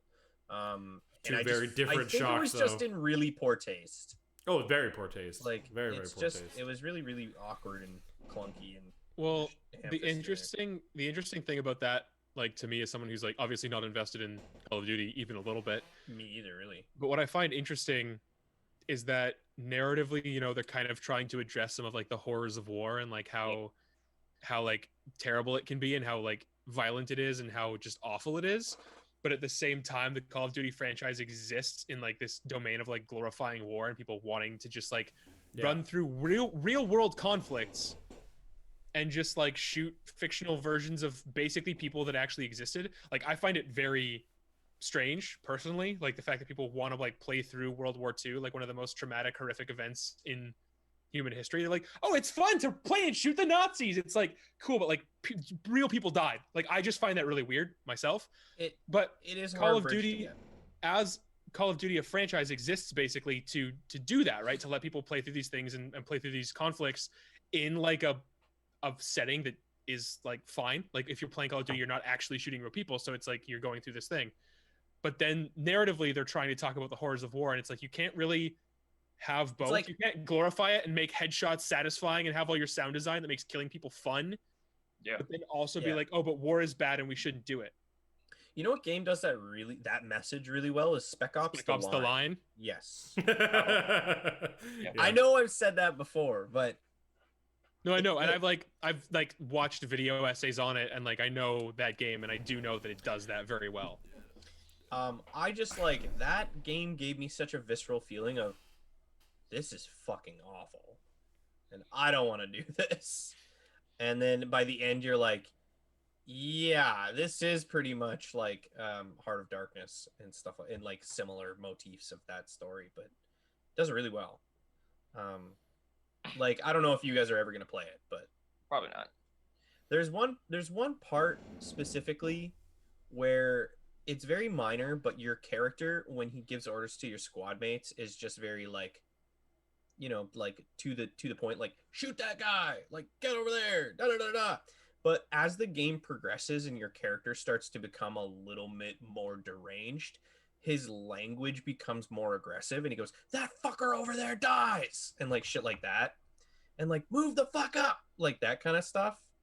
So like as you progress and you start to get deeper into the like horror, your character starts to like alter in a way, and it becomes really fucked up. But it's really good game. It's well, yeah.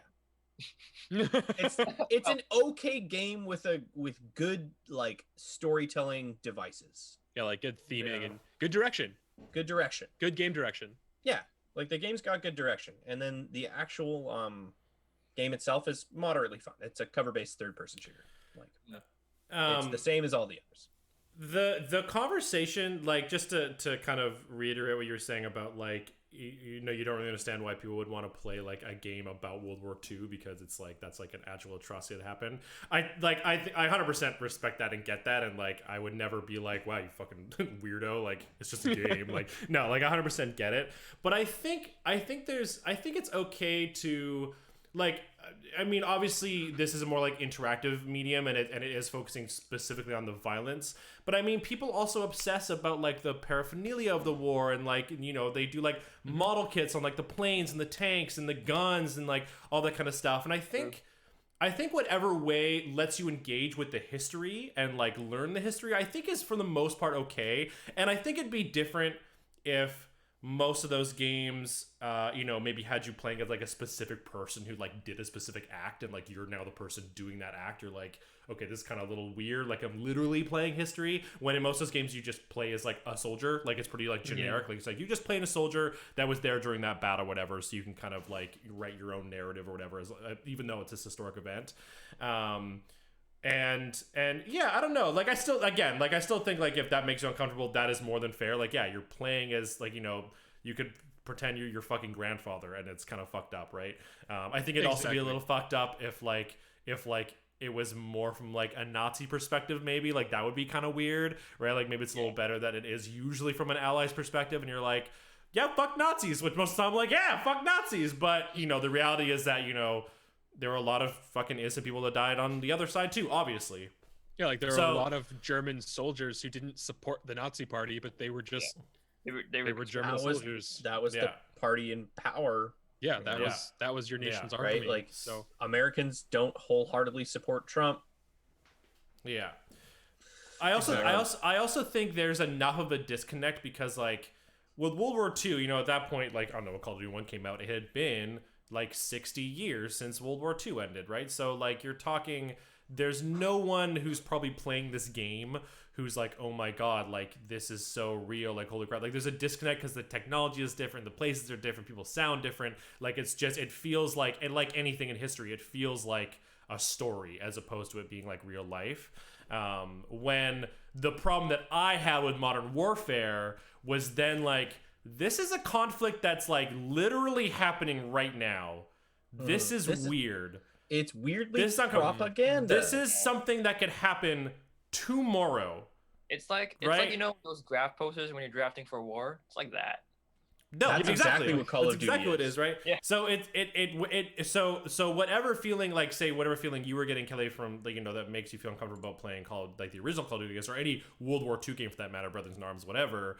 Like I 100% empathize with you with Modern Warfare, because I'm like, that's fucked up. Like what the hell?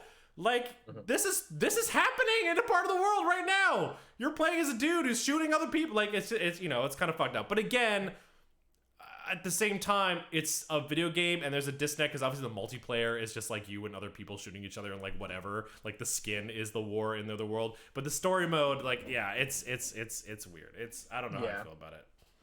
Like Call of Duty's off the rails now. Like we're talking like Black Ops 3. Oh, and it's like sci-fi and shit now, but now we're going back to Cold War. You go to space. I don't know. Yeah. Call of Duty 17, Black Ops 5, Cold War 2. Wait, what? Wait. What? Cold I War think the II. Black Ops were really the friends we made along the way. You guys, wow. Holy shit. Wow, that's crazy. Wow. Let's make some friends. Pal, we're characters in this game.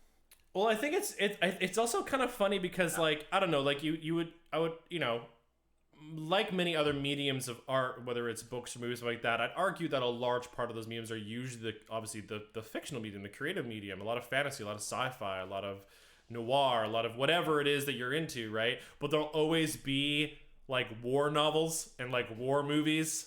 And like, so I just feel like there will always be war video games. And so I think that's just something we have to accept. That's just going to be a thing. And again, I don't think I have a problem people playing them, but it does just make me a tad uncomfortable. Just a little bit. Just a little bit. Yeah, for me, it's just the interactive element, I think, and the fact that like video games, generally speaking, there's obviously the occasional exception, but like a big budget, like mass appeal video game is designed to be fun. And like I have no problem with turning like generic sci-fi war into fun times, like Star Wars Battlefront. I'm like, fuck yeah, we got blaster guns, whatever.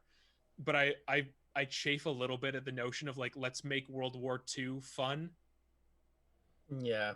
Right? Like a novel or a movie usually isn't about like, this is fun. It's usually about analyzing like the psychological effects that happen to the people who were there. And like using that as like a very human story. Like most famous World War II films are about like, man, World War II fucking sucked. Yep. And just the nature of a video game it needs to be fun to jump in and use a gun to kill somebody.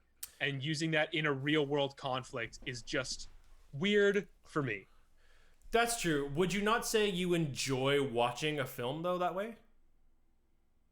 I mean, to be fair, I don't watch a lot of World War II films, but I think that it's a different kind of enjoyment, and the way that the violence in particular is presented. Like, I would get the joy from a World War II film in watching like people overcome struggle, and I would get joy from like I can cry at a movie and still say that I had a good time watching it, right? And so that is a success of like narrative and storytelling and filmmaking that is fundamentally different from the kind of success that a video game is trying to have. Like the experience it offers me. To add to that, for instance, Dunkirk, a war film about World War II and a bunch of people stranded on a beach, doesn't have much active violence. No, not really. But yet is still about war. And is about horrors of war. And then you take that, and then we'll contrast that with Saving Private Ryan, which is about the beginning of that film is one of the bloodiest historical events in World War II. Yeah. Where a few 100,000 people lost their lives, I'm pretty sure. And you take that, and I'd say that they're both have the same thing to say about violence and about war almost, is that in the end, they're stories about individuals and how those individuals come together to achieve goals that aren't really about victory for the grand scheme, but about more moral, simplistic victories about human life. And it's hard to make that poignant in a video game, right? You can't really say, oh, human life is sacred while you kill 500 German soldiers. Yeah. Or like when you get bonuses for killing more people in a row. Yeah, like that without kind dying, of thing. right? Like kill streaks and stuff just like fundamentally don't gel with that kind of storytelling. Yeah, exactly. Theming. So it's hard to be like to say that like the interactive medium of World War II video games actually makes a good point about violence or the sanctity of human life in conflict of greater powers, right? When you are the one doing that violence, and you're not simply observing that violence for people to survive. I think there's a good World War II game out there that isn't centered on the battlefield. Right? Like that's why I more enjoy, like if I were to play like a World War II-esque Stellaris game, like a 4X World War II game, I think I might enjoy that more because that's less about like active participation in violence Yeah. and more about the tactical like problems of fighting a war with that technology. Yeah. I was gonna say it's more like think of it like Command and Conquer. Yeah. Almost. That sort of style. I mean, I feel like that game, there are obviously those games are out there, but like I think there's even a game about like for instance someone trying to like a sort of Last of Us style game where you're trying to smuggle people out of like wartime Germany. Yeah, Like I'd play the hell out of that. like that game to me says a lot, even in that premise says a lot about the sanctity of human life in a wartime thing without literally being you in a war. Yeah. Yeah, Right. without you being like a boots on the ground soldier. Exactly. Yeah, okay. Not to say that like boots on the ground soldiers are bad. It's just No, I don't not at think all. I think again it's hard to create that conversation about like human life is valuable when you fill the world full of people you have to kill. Right? Or yeah, or even the sense of like do it in a style where it's like it was fuck, what's that one where it was like it has Brad Pitt. Fury? World War Z? Oh, Fury? The war movie? The Fury? tank? Fury? With Shia LaBeouf as Oh. well? No. It was not Brad Pitt. Inglorious Bastards. Yeah, Brad Pitt. Oh, yeah, Brad that Pitt, is yeah, Brad Pitt. That is yeah, Brad Pitt, that's yeah. Brad Pitt. That movie, The Quentin Tarantino film. yeah, the but Tarantino. like you're like not fighting anybody, but like you're just basically playing a spy. I have to- forgot about that movie, You Jack. don't 'Cause have to kill anybody yeah. really. It's just you're just there for gathering intel, but you have to obviously avoid detection, all that kind of shit, stealth mechanics, blah blah blah. But like again, you don't really have to kill anybody. Mm. It's Yeah. just like you're there to gather intel. That's it. Like an espionage game would be fun. Yeah. I really like this topic. This is really interesting to me. But like, okay, well then, okay, how would you compare that to like a movie like Inglourious Bastards, where Inglourious Bastards is like fun, like uses killing Nazis as fun. It's a fun thing to do. Inglorious Quentin Tarantino, it's hard, I think, from a Quentin Tarantino aspect because Quentin Tarantino is so known for violence that like his point I think he makes every single time about violence is especially that his violence is cartoonish. Yeah. Right? Like Yes, it is no, not, I it do is- agree. Hmm? We What's just up? said we agree. We just said we agree. Oh no. So his violence is it's almost cartoonish, and then you take the fact that his movie's not historically accurate. It involves a um a a Jewish Russian woman who escapes from the sort of Nazi infiltration or She was hiding. capture. She's just like she's just Yeah, and run then away, yeah. that woman gets her revenge on literally the proponent of that whole horror, which is Hitler. Yeah. Like she locks Hitler in a theater and then shoots him alive. Yeah. Right? Like that movie isn't really trying to say like he's trying to say fuck Nazis. But also like the violence is aimed directly at the proprietor of those systems of violence too. It's Mhm. not really about the boots on the ground soldiers. It's more on the people who act with these institutions of violence in mind deserve to die. And that's kind of this sort of cartoonish Right. childlike animosity that he puts forward in his movies about almost anyone. Mm-hmm. Right? Mhm. Like True. for instance, the same thing could be said about him saying like killing slave owners is fun in Django Unchained.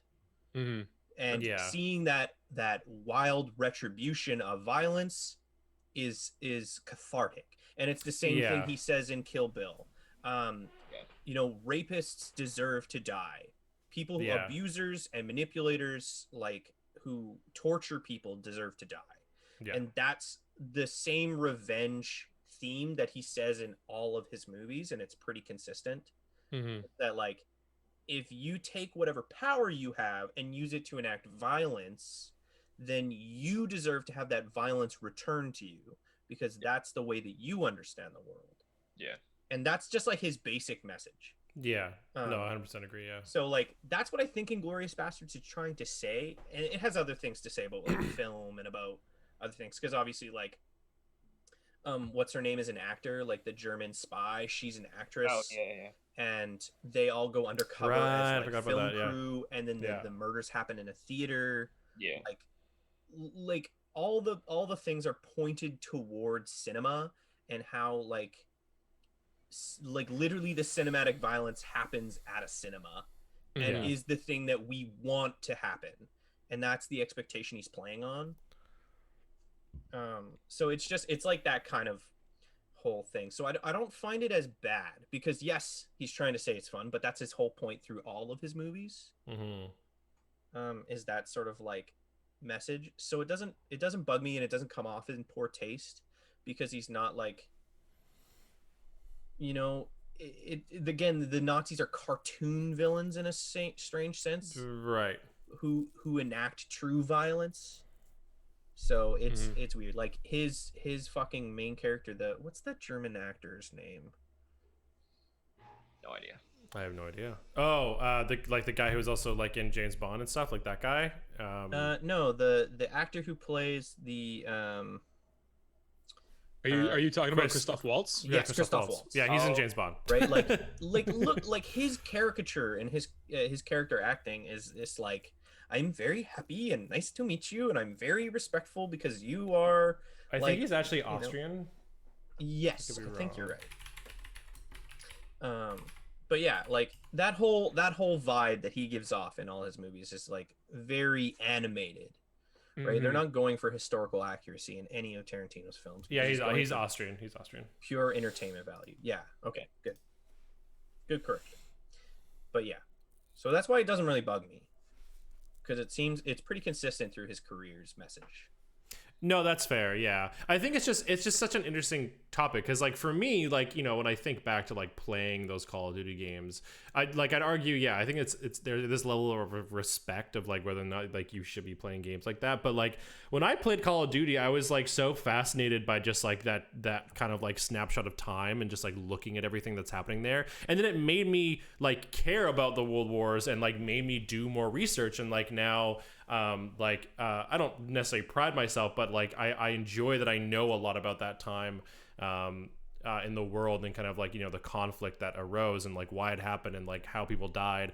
But there's enough of a disconnect for me where I'm like, when's a video game though? Like I don't know, like in my opinion, it's definitely not the same because it's like a real world thing that happened. But I'd argue that the conversation borders on like, do video games cause violence, right? Because like that whole argument is that like you're doing an act, therefore like you were gonna want to also do that act in real life, which is like never the case. Like people are not dumb enough to go, oh, I'm shooting a gun in a video game, now I really want to go shoot a real gun. Like usually we're like, no, this is a video game. I understand the disconnect. So I've never, like, and maybe I'm wrong, but like I never really felt like I was doing something wrong by playing those games, but I did when as soon as I played Modern Warfare. As soon as it became like the real time, like things that are real conflicts that could literally affect my life personally, that was when I was like, no, this is too far. I don't like this. For me, it's more about the fact that it's about trivializing the World War, because like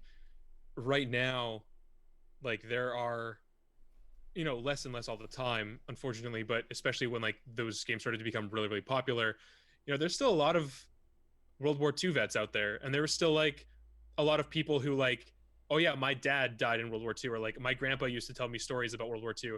And it was like, it doesn't affect me personally. I don't have any close family who fought in World War II or anything like that.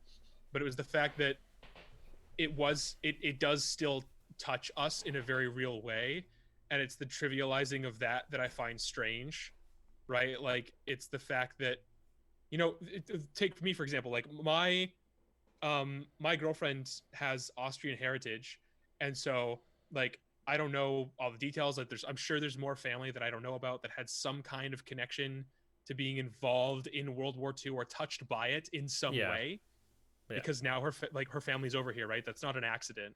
And so that's just strange to me to think of like what would that World War II vet think about the fact that all these people just like, oh yeah, it's just fun to like play this game, and like it's fun to, there were people who fought for the Nazis who tried to leave. There were people who defected from Germany because they knew that what they were doing was wrong. And I'm sure there were plenty more who were killed by American soldiers who thought about leaving, who wanted to leave, who couldn't escape. And so, to me, to me, a story like a story that can still be entertaining, that can be, oh yeah, we're going to look at the cost of that. We're going to look at the very human cost of war versus, oh yeah, it's fun to get headshots and kill Nazis myself. Yeah. And it's one thing if it's like kill Hitler versus kill a bunch of like nameless German soldiers. Yeah. Right. And that's where the difference is. Most of the time, you're either going after people who are intentionally enacting violence in films or in novels, or you're addressing the fact that the people who are perpetuating this violence know that the people they're fighting aren't responsible for it. And they know that they're just fighting other people who are just doing their jobs. And that's something you don't do in a Call of Duty where it's just fun to jump in and shoot people. And it's just a shooter game with the skin. Like they don't actually change the gameplay in order to compensate for the real life thing. They don't try to make any conversation about sanctity of human life. And I obviously have no problem with violence in media. Like I don't think that it perpetuates violence. I fucking love me a well choreographed fight scene. Like I love violence in media. I play almost like my preferred kinds of video games are action games that are all about killing people in more imaginative and unique ways. Like I'm down with the violence. I'm down with even interactive violence. I think that can be fun. It can be cathartic. It's specifically things like real world conflicts that people today are still affected by, and the fact that we're trivializing them when we should be learning from them. Yeah. That I think is unsettling to me. Would you agree? Actually, I had two things I wanted to say. First of all, I'd love to just like ask a vet or ask someone, like, bless my grandparents' heart, I'd love to have asked them this question right now, because like I literally have like my great grandfather's like air raid certificate downstairs, and like my grandpa served in the military, and like he was obsessed with World War II, like obsessed. Like I showed you guys the like giant fucking case that was like a model airport that my grandfather just filled with World War II aircraft. And literally, Sean, the entire bookshelf that you're sitting in front of right now was full, the whole thing, with World War II books. The whole thing. Oh, and I know. I helped put them Some away. of them were novels, some of them were picture books, some of them were like history books, some like it was just everything, right? So I'm curious, as someone who was literally part of, like, was around when it happened, like, why are they obsessed with it? Do they find it fun and enjoyable, like minus the violence? Do they just take the whole thing as something that they can look at from a different light afterwards? Like, it's very interesting, and I would have loved to have asked him that question, unfortunately. Yeah, go ahead. Well, I think that's sort of like understanding or want to understand is almost natural, because human conflict, like war, has been a weirdly unfortunate circumstance that humans have just been caught in for so long. Like, there's been almost no 100-year period where a great war did not occur in which many lives were lost in human history. That's just a fact. So it's unfortunately part of our cultural knowledge. So I think when people want to like enact or learn from it or whatever, it does, like, I don't misunderstand. I totally get it. It's like wanting to learn about any other subject. It's just that now, again, we're like civilized and we're in the modern free world, and we don't need to fight to survive and battle our neighbors. So it's now we're in this point of like, should we be moving past wartime interests, right?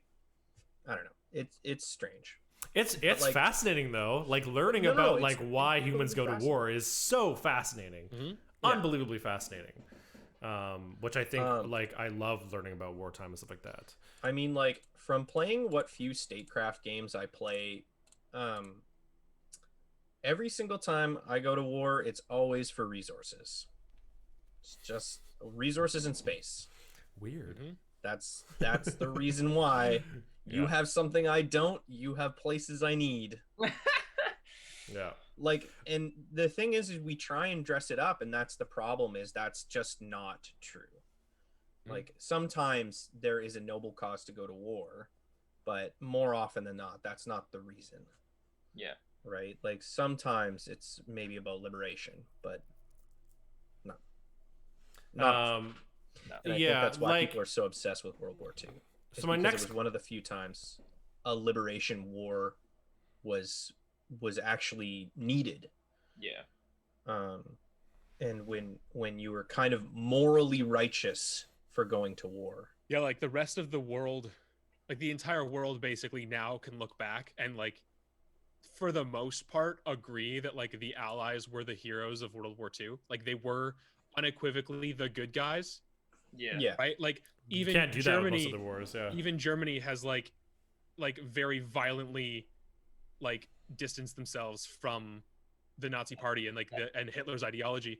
And Yeah. so for the most part, like you were saying, Brendan, you can't do that with most wars. Like you can't go back and be like, Yeah. yes, one side was right and one side was wrong. Most wars, it's just like this horrible, bloody, gray like mess where neither side was justified, and it was the people at the top just playing the strings because they needed resources or space or they wanted something.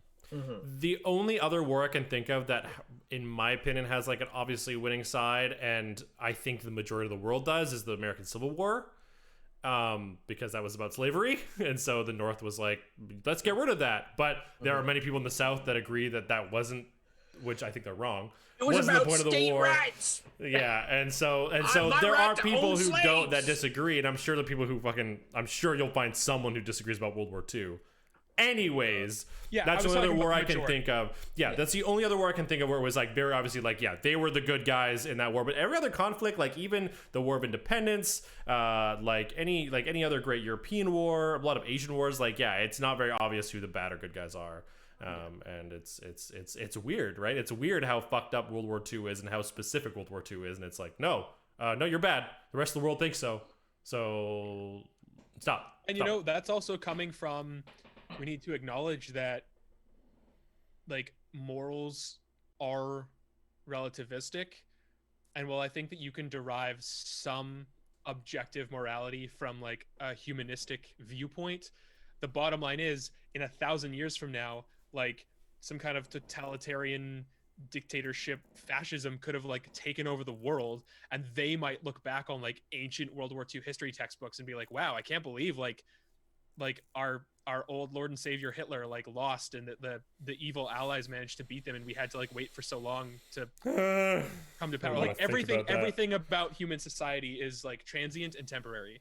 Yeah, And so- relativistic. Yeah, you're right. Yeah, so I personally do think there are some objective moral viewpoints you can have, like I said, from a humanistic standpoint, but that is objective from a humanistic standpoint. There's still a Mhm. qualifier there, right? Because ultimately, like, we're just fucking meat sacks, and aside from our ability to perceive ourselves as something somehow more than we are, we don't have any more value than like a house cat, right? Like, we only feel that we do because we have evolved in such a way that allows us to perceive of ourselves as being more than the fleshy vessel that we are housed within. We're able to conceive of things like a soul and a spirit. But a fucking cat, like, we don't think that a cat is cruel because it killed a mouse, right? We're just like, yeah, fucking cat's got to eat, man, like whatever. But we are Yeah. able to have like discussions on like moral relativism because we have developed a capacity to view Yeah. of ourselves as more than simply being a human meat puppet. We Yeah. we invented moral relativism. Exactly. We invented everything. Yeah. Sure. Yeah. Would you feel better about it if this was something we made media from like later? Like I'm just thinking like, you know, we have games stuff like that depict like other wars that are nowhere near our time. Like would that bother you less so? It definitely does bother me less so. And I think Like- it has to do with it is that distance, you know, it is the fact that like there's nobody today who like directly, obviously there's people these things have long-reaching consequences, but Yeah. there's nobody today who's like grandpa died in the Crusades, Yeah, no, exactly. right? Yeah. You're not like My dad was killed by an orc. if I'm like shooting Oops. if I'm shooting a Nazi in like at a certain location, like a real world battle that actually took place in World War On II, in a D-Day video or game, whatever. on yeah. D-Day, then like somebody in Germany could be like, any of those guys you just mowed down to get your kill streak could have been my grandfather, Yeah, no, totally. right? Um, And that is what I think adds a weird element to me. And again, I just think we should be learning from the past as well. And 100%. like, as opposed to like, oh yeah, World War II was fun. How about we go like, World War II was not fun. I think it's also weird because World War II, I would argue, is probably the first war that we know a lot about. We know like everything. Like film and photography existed during World War II, and like journalism and like all that kind of stuff. So like the fact that it's like not only one of, if not it like the biggest war we've ever had in the history of mankind, but it's also the first one we had a lot of information about. So we have clarity on a lot of that war, right? When you you know, if you think about the Crusades or think about, you know, any like kind of like, you know, the Spartan Wars or anything like that, we don't have clarity on those. We know a conflict happened because of two opposing powers, and some people wrote it down, and we were able to kind of pick things up via archaeology and all kinds of stuff, but we don't know the details. So there's room there to kind of like tell stories and like fictionalize some stuff and kind of like, you know, in layman's terms, like have fun learning about it, if that makes sense, right? Like kind of developing a way in order to kind of, right? And we obviously fantasize about it. There's a reason why Assassin's Creed Odyssey exists, to fucking bring it back around, exists, right? And like, even though, you know, it's about conflicts that happen in ancient Greece, we're fighting ogres for some fucking reason, and cyclopses and minotaurs, Yeah. because you those imagine- existed, obviously. Oh wait, I already answered my question. I was like, can you imagine if they had like some sort of weird thing happen in World War II? And I'm like, that's already a genre. It's weird war. Yeah, Weird Yeah. War, man. Yeah, Weird I'm War. like- Which I was Weird like, War, oh, I wait. think is fantastic. I think it's such an interesting genre That's where like it's what like, Captain America is. oh, Yeah. 100%, 100%, yeah. Here's a And it's space just so stone. We're interesting. gonna make space guns from it. It's what Captain American Hydra. is. It was what like the Wonder Woman movie was. Like same thing, right? But yeah, World War II we just know so much more about. So it's like, oh, that's weird that you like did that battle, because like I have a photo of my grandfather like literally on his way out to And he that didn't battle, come back. and he didn't come back, or Right, well, like, anything. regardless, right? It's like I Yeah. have a photo of that moment like in real history, and now I'm playing it in a game, right? So yeah, it's strange. World War II specifically, I think is a bit of an oddball one, and I think it would feel a little bit better if it was a little bit later. Like, you know, if we say, you know, in another 100 years, we then make a video game for it, or not even the next 100 years, maybe even the next like 40 years, where like there really won't be any veterans left. Unless a veteran lives to like fucking 120 or some shit. Which like fucking good for you, man. Do it. Yeah, Jesus fucking Christ. You earned it. Plus But 5 yeah, in your life. I'd Research love that to, I would have loved to know what my grandparents thought, or I would love to know what a veteran thinks. To be honest, I'm sure we could probably find something somewhere where someone's commented Yeah, on it. and being again, like it's gonna be different for everybody, right? It's not like World Yeah. War II vets all have the same opinion on. how fucking It's dare not like they? they're monolithic entity. Like they're all gonna have different opinions. I'm sure on- there's some other vet that's like, this is fucking badass. Let's go. And he's a fucking like, he plays it all the time, so like that. Well, you hear about like, you know, gamer grandmas who like play Call of Duty, and you're like, oh, Yeah. okay, that's Gamer fucked up, grandma but should sure. play Skyrim. Well, And that is the also, gamer grandma. Like She I don't had want to to. stop streaming. I don't want to speak Mm-hmm. too much to this because I have no personal experience and I haven't done a lot of research, but I have heard, you know, of people who are like modern day vets, whether they fought in Afghanistan or whatever, who also play like war games, like shooters and stuff. And you also have to take into consideration, you know, that being in wars and enacting that kind of gun violence and seeing that enacted on people that you're with has a psychological effect on you. Mm-hmm. Right. Mhm. And so for some people have a hard time adjusting to civilian life when they get back. Removing themselves from that trauma. Yeah, And so exactly. for some people, and I'm speaking very generally here, but Yeah. for some people playing those games, I'm sure for some it would be traumatic, but for some it's actually a way to relive that in like a functional, healthy way. Right? Yeah. It's a way to Jeez. be like in there, but nobody is actually dying. But you can experience in this weird vicarious Yeah. way that like, because you can't talk to anybody about it, you don't know Yeah. how to cope with what's going on now that you're back. Yeah, or I'd almost argue do the opposite, which is what we're talking about, but like almost make it fun. Like they kind of have to like release that kind of like it's weird how the human brain works, right? But it's like they have to take it from being like a nightmare and this awful memory that's causing PTSD and turn it into like, oh, I'm gaming with the boys on Friday night, right? Like you're changing that memory into something else and trying to transform Like have it. therapy I think in is that way. yeah, and I just think it's so interesting. Where like Was it yeah, emo? we're worried about it being not being a very I don't know. What's the word you'd use? Like respectful or like I don't really know thing to do, but then there's some people who are probably like, this helps. This helps my Yeah, brain with the bad that's valid. with the They bad probably thing. Naomi says my grandpa plays COD and he's a vet. There you go. Oh, So there you go. I'm assuming he's probably either a Korean or non-vet. I'm assuming, or just a vet in general. Yeah, I think that's so weird. It's Yeah, so also- strange. The Nam War. Ugh. There's some decisions during that There war were- that there are were a whole interesting. ton of There's fucks that some went there. fucked up thing. Yeah. Fuck, there was something else I was gonna say. You're talking about playing World War II, grandpas and shit. I can't fucking remember. While you're thinking well. of that, it's also worth pointing out that like as much as I'm, complaining about this and I think it's weird, you guys also know a lot more about these wars than I do, partly because you played these games. So you have like learned about these real world events through this. And I'm always down for more reasons and more ways for people to learn about real history. So Yeah. maybe I'm fucking an idiot and we should all be playing Call of Duty. Well, I'm a fucking moron. So I don't know. think the couple of things I was gonna say is I think video games, and I'm gonna quote like the crew from The Last of Us Part 2, is like they're empathy machines, right? But everyone feels empathy at different levels, right? So if you can play a World War II game and like disconnect yourself enough that like it's just a fucking video game, and then when those moments happen and those stories happen, you can go, oh my god, like this was like a fucked up thing that happened, which I'd argue is probably how I really absorbed them, right? Like at the end of the day, again, like I played a game when I'm shooting Nazis, I'm not actually thinking about shooting German people. Real life evil, yeah. I'm just shooting like blips on my computer screen. Like that's all it is, right? It's just like generated zeros and ones. But then when a moment does happen, it's like, oh my god, like my person is there during whatever it is, D-Day, whatever, the fall of Paris, whatever. I can kind of like go like, oh my god, holy shit, like this was a really big deal. Like this is something that actually happened. And so which is why I think that whether or not vets would agree it's a good idea, or whether we should be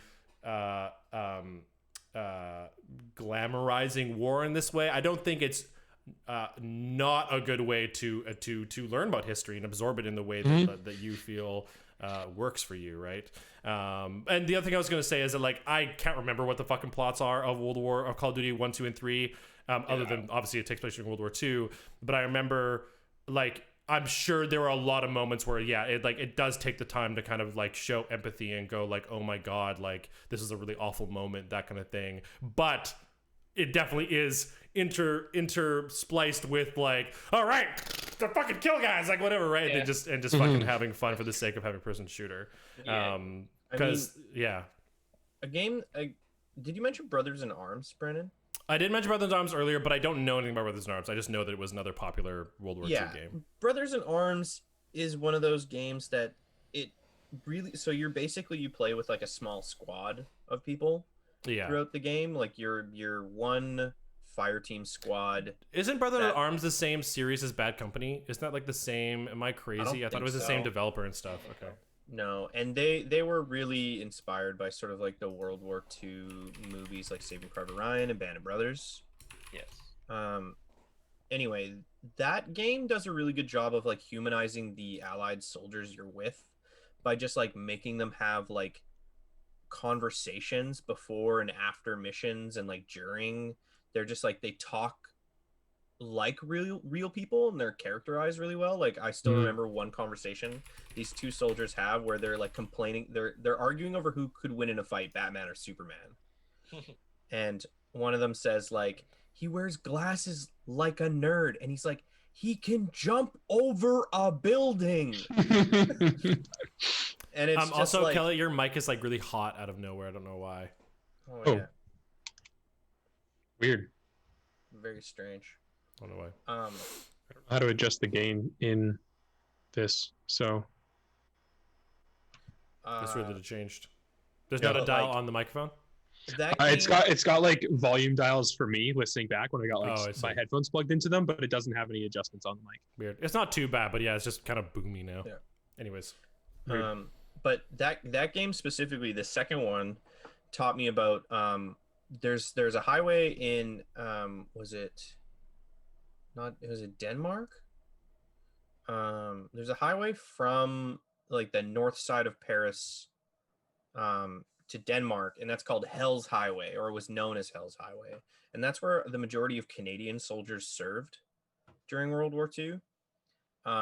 Because like the amount of lives lost on that highway just to take it back was like exorbitant. Is that the right word? Exorbitant? Anyway, Exorbitant. Thank you. But yeah, that's like a piece of information I just didn't have.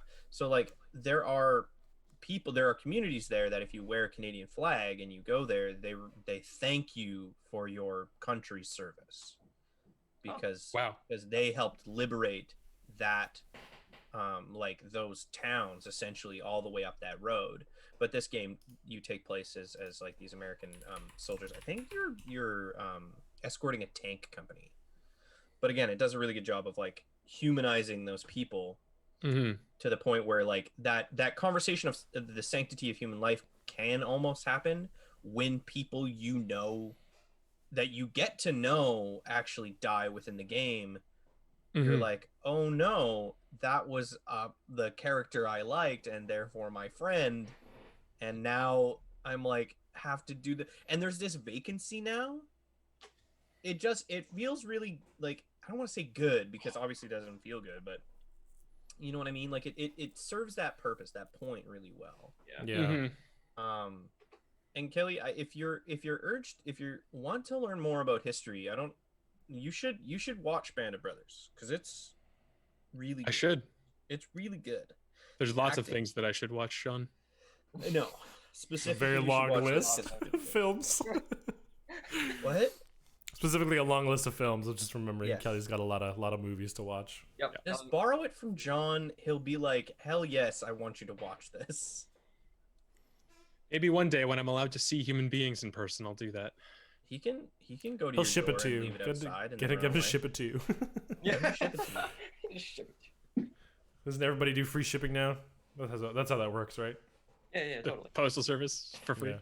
I was just remembering I always remember the Battle of Vimy Ridge as like a thing. It's like a battle that Canadians won in World War I, and it's like a place in France. And I think there's like a big memorial there that's like "Thank you, Canada." And it's got like a whole thing on it, which is just really interesting, very very fun. But yeah, video games, empathy machines, man, it's interesting. I was just thinking of with the two games. Oh, I was thinking of Rogue One, the movie, and I was thinking of Halo Reach as a game, and just thinking that like I think some of those World War games do things that are similar. I can't remember the plots of some of them, so I'm not exactly sure. But I think it is a bit of a difference when you're talking about like a real life conflict versus a fictional one. But I think the goal is kind of the same. It's like we're gonna make a fun game, but then we still want to make it like an empathy machine for violence and stuff like that. And I think it's just one of those things. Like I'd argue, I know. I'd argue it's very similar, at least in my opinion, to Last of Us 2 in the sense where like people were having that problem where it was like, okay, you want me to be empathetic with these characters that are causing violence, but then this game has me murdering up the wazoo. Right, like it's weird. It's like a weird thing. And again, I don't know if comparing them or contrasting them is fair because again, one is about a real world conflict. But I think the issue is similar. It's like should I be playing this violent game and having fun killing these people if what you're trying to teach me is this is bad? Like it's very confusing, and it's like what comes first, the message or the game? And it just depends what you want. And I think the problem that is that some people want the message, some people want the game, right? So it's like which one do you do to make a product? I don't know. Yeah. Very very very strange. Yeah, that's what it is. This is a surprisingly a very deep conversation. No, I love it. I think this topic is This so podcast went places. I didn't even know we're gonna go again up here. Join us on Stay Indoors, where we talk about the horrors of war. I have to change the name of this Yeah. podcast because right now it's man, games are expensive. They cost human lives. How are we supposed to talk about that? Oh my god. Well, we went down an Assassin's Creed hole, and when we all were like, That yeah, was Kelly's intention. That was war, Kelly's fuck intention. He this told me Yeah. beforehand. I was like, I have a fun anecdote, and then we'll see if anybody has anything to say about that. We'll see where it goes. an hour later. One hour later. Just while I have you guys, I think we should talk about Christmas stuff soon because it's Holy December shit. 1st today. Yeah, happy and December we have 1st, nothing but- Happy December 1st. Happy I'm December Kelly. 1st, I am disappointed you're not wearing your Santa hat. It is down in storage. Okay, fair. If you don't have it Otherwise, next I week, would be. I'll be Yes. very disappointed. Yes. Well, we're gonna be putting up our Christmas tree today. Hell yeah. Because we got like gifts sent over from her family out Nice. east. Nice. And we need something to put them under. So we have do. boxes that are full of you presents and we need a tree. need to put them somewhere. Yeah. It's a Yeah, whole yeah. thing. So then we'll be going into storage and getting stuff. But you will notice that because November is over, I shaved my mustache, and now it is the Oh, should same I length shave too? as the rest of Me my too. facial I hair. also did shave. Maybe I should shave too. I don't know. I also shaved. I can have mustache and beard now, but I won't be having just the mustache. I understand. Because it was I understand. literally the worst thing Yeah, ever. it's terrible. That's why I- you get people to pay you to shave it. And That's then why you donate that money. that's why you Just testicular research. do reshoots for another movie and you can't shave it, so they digitally remove your mustache. Yes. Because Wow. it's so bad. Yes. Oh my god. Yes. I need to get rid of No. it. Oh my god. Is Zoe still in the chat? Zoe, 24 days till Christmas. He probably went back to work. Lame. But no, we should plan some streams. I'd love to plan like a couple of different things.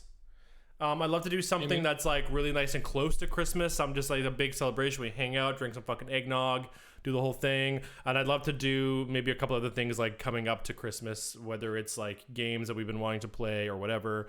And I'd love to do some kind of charity again.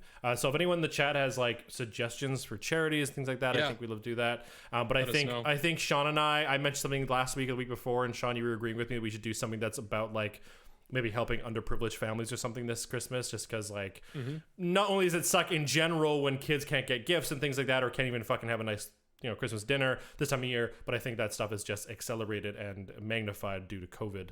Yeah. with people not if- working and stuff like that. Our Wi-Fi is bad right now. Yeah, if possible, I'd like to get us to. You look like anonymous. It's not that I really want You have to 10 talk days to remove the Alright. photos from the internet. I have something to talk about that I don't want released on the internet. Sean is the I would void.